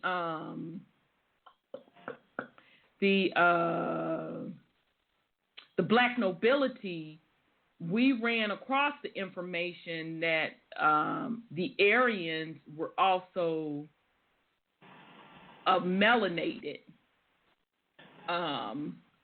because those symbols that are used for the quote Aryan race and that Hitler supposedly took and all that bullshit, those are of the ancient culture and peoples, melanated peoples of that region. So again, you had some identity taking over, or either identity passing on from the melanated Aryans to the Caucasian Aryans as well. So very, very interesting. Okay, it says, so on page 18 through 19 of this history, Dr. Pete continues his article telling a little about similar earthworks reported in neighboring Ashtabula by Reverend Mr. Hall, the former rector of St. Peter's Church in that town. Pete relays the following information. In cultivating I'm sorry, you found what you was looking for, sis? I had to text my son. It's 1398. He told me about it. The year that Alatola say that we're in. Yeah. Let me think about that. So 9 plus. What is 9 plus 8, y'all? Isn't that 17? Mm-hmm. So that's 21. So that will put it at 3. That's interesting. Thing is, it depends on whose calendar you're going by, though. That's true. But if I Wikipedia'd it, what happened in 1398, I'm gonna do it again. Mhm. And they said they went around gathering folks' history books, all the records. Let me see here. That's interesting. I have their years turned around. It should have been the other way. I said 1390. Muslim communities say that it was an I, and they turned it into a 1. Turned it into a 1. Yep. So that would be 390. The Moors say that they added 900 something years on the calendar. Right. And then there's various other calendars that's on different timelines. Right. And again, all of that's being done to throw everyone off from paying attention to the vibratory rate. Because they can slap whatever year they want on it. All you have to do is be in tune with the vibration and shit. Look in the sky like we looking in the sky and looking at the sun and the moon.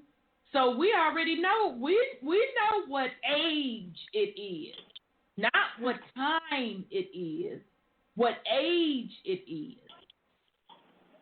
So yeah, that's why they played all that fuck shit with the years, because they wanted to throw you off on the age or the precession of the equinox, lining up with the vibration. So yeah, but not that's that one off either. But that's it in a nutshell. I mean, if time and everything is an illusion, let's do away with the day of the week. Let's do away with the time. Absolutely. Absolutely. And all of that bullshit. At this present moment, frequency-wise, where are you? Yep. Exactly. Are you in tune with nature? Are you in tune with mama? To hell with the date and this, that, or the other. Where you at frequency-wise? That's right. That's right. Bingo. Absolutely. Absolutely. That's what we're saying. Okay, well, so what was he saying? Okay, all right, so Reverend Mr. Hall, the former rector of St. Peter's Church in that town, Pete, relays the following information. In cultivating the soil in the vicinity, implements have been found, and excavating the ground for graves. Damn, y'all, this is just straight motherfucking disgusting. It is said that the bones have been exhumed, which seem to have belonged to a race of giants. Mr. Peleg Sweet, who was a man of large size and full features, in digging came upon a skull and jaw, which was of such size that would have covered his head and jaw and could have easily been slipped over his face, as though the head of the giant were enveloping his. Okay, so Dr. Pete also examined the view of Whit Leslie, and that a forgotten white race inhabited the region long before. Oh, where the fuck he get the white in there? Oh, okay, blood. Inhabited the region long before the advent of the white settlers, colonizers, in the 1798 and thereafter. I'm scratching my head. How the fuck you determine they were white?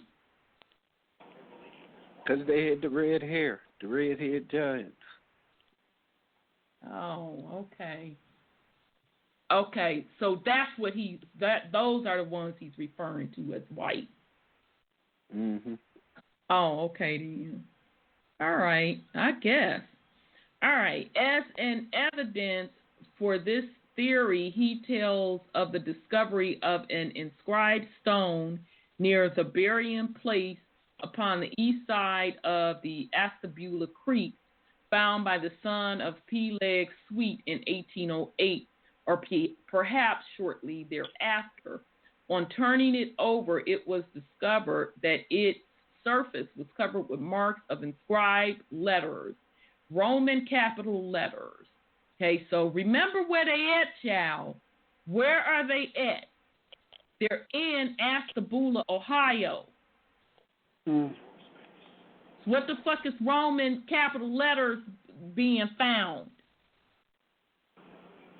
So none of this shit they told y'all is matching up.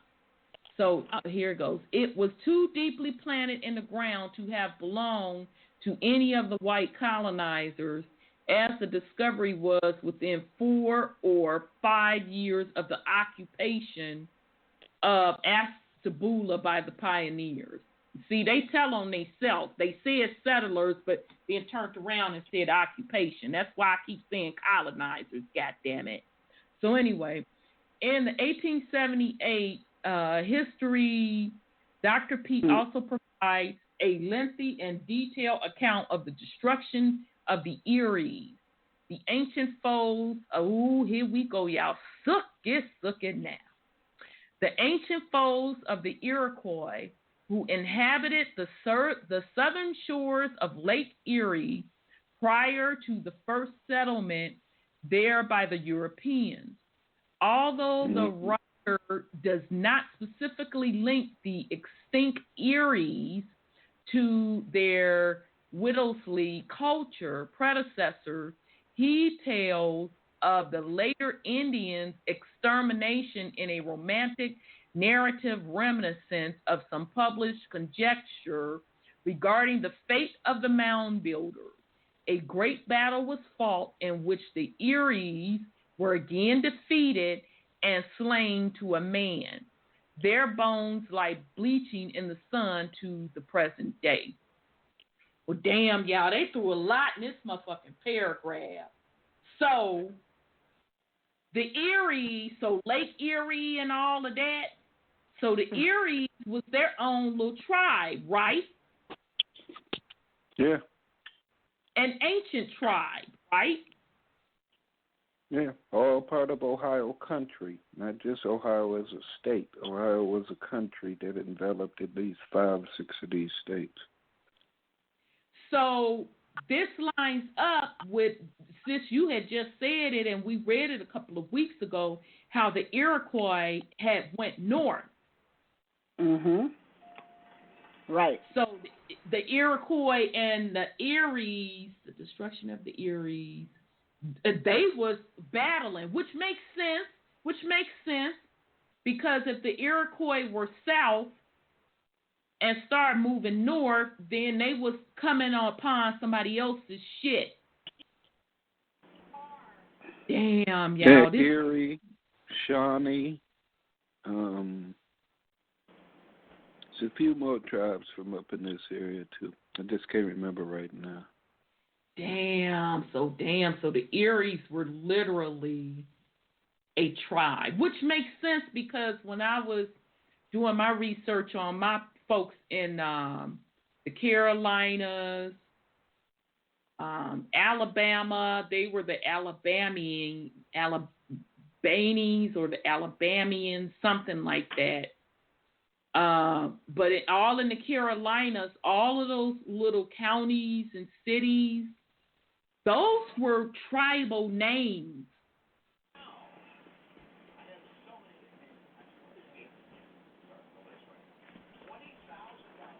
Allegheny Indians,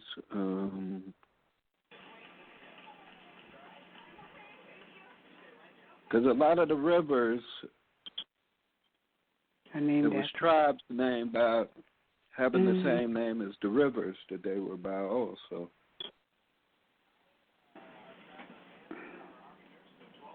I mean, they've done so much to hide who the indigenous people here are. But the thing that I don't get, when they keep saying that this tribe or that tribe was completely annihilated, but you got all these quote-unquote Indians running around here that don't even know what damn tribe they from. Oh, the Mayans were annihilated too, remember? Yeah, I mean, the only way we was fucking annihilated is by pen and paper. Yeah, by that, yeah, exactly. Ain't nobody went no damn where. But they keep trying to get us to be everything but that which we are. Yep. That's how they annihilated us. Remember the Pope said that's the only way. Pope Paul IV said that's the only way. Ronnie, you just read it. It's that mighty pen that changed our races and our culture. Otherwise, they couldn't have touched us.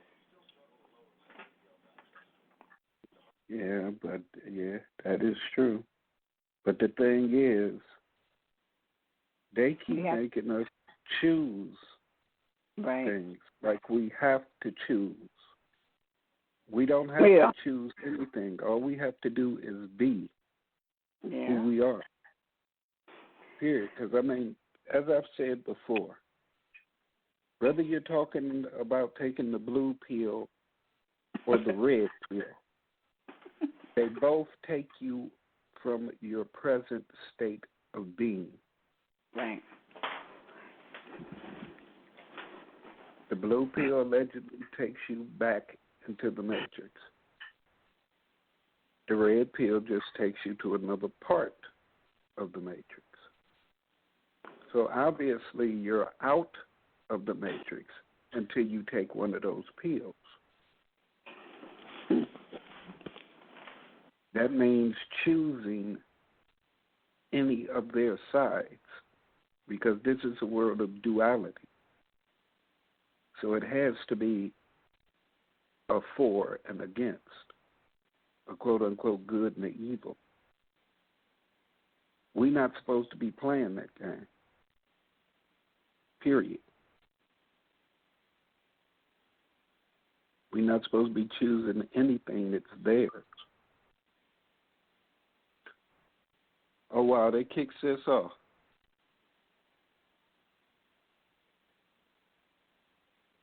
Hold on a second, son. I'm here. No, they kicked Elro off. They kicked Rhonda off. Okay. Oh, that's it. Oh, Rhonda. I'm sorry. You gonna dial her? Yeah, put them there. Oh. I was on mute. Sis. Yeah? Me?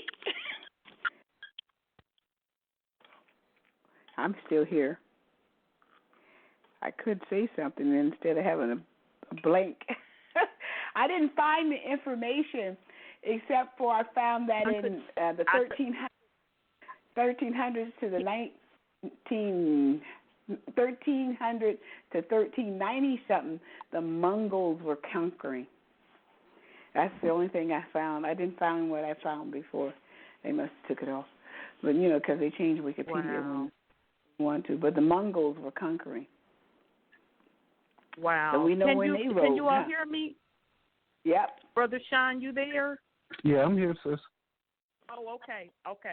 Sorry about that. I got kicked off and couldn't hear on my phone or whatever. So, good point. So we literally only have 3 minutes, so we're going to have to finish that up.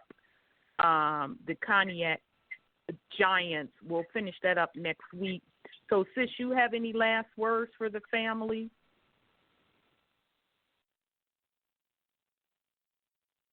Uh-oh. Sis, you there? Unless she hit mute again. I forget to unmute this thing. It's been a wonderful experience, to know who we really are descended from, because something happened to us. Exactly. I'm telling you, we went down that rabbit hole somewhere, and we're changed. Indeed. And I don't understand why we're changed. Maybe we're just having a in-body experience, and we're not really who we are. Who knows? Indeed. Brother Sean, you have any last words for the family? Yeah. Family, come to Ohio. Let's bum rush all these spots. That's deep. Yeah, it's pretty cool. We should put together a trip, Brother Sean, for real. Yeah, Adrip say that we have the right to our ancient burial grounds and instead of the other. Yeah. I mean, And try to personally, enforce I'd like to go dig into a mound myself. This shit is real deep, y'all. It's really deep. So, wow. So, family, thank you all so much for hanging out with us tonight. We're going to get back on it next week. Shout out to Sis Cheryl for such wonderful information. And as I said, family, I'm still not through all of the information that Sis Cheryl sent to us. So love you very much, Sis Cheryl. So we'll be back next week, family. We're going to pick up where we left off. We're still in the Americas. So I'm going to rock out with some music and peace and love. So, Brother Sean, you can click me off because we can ready to cut off anyway. So peace and love. Thank you, sis.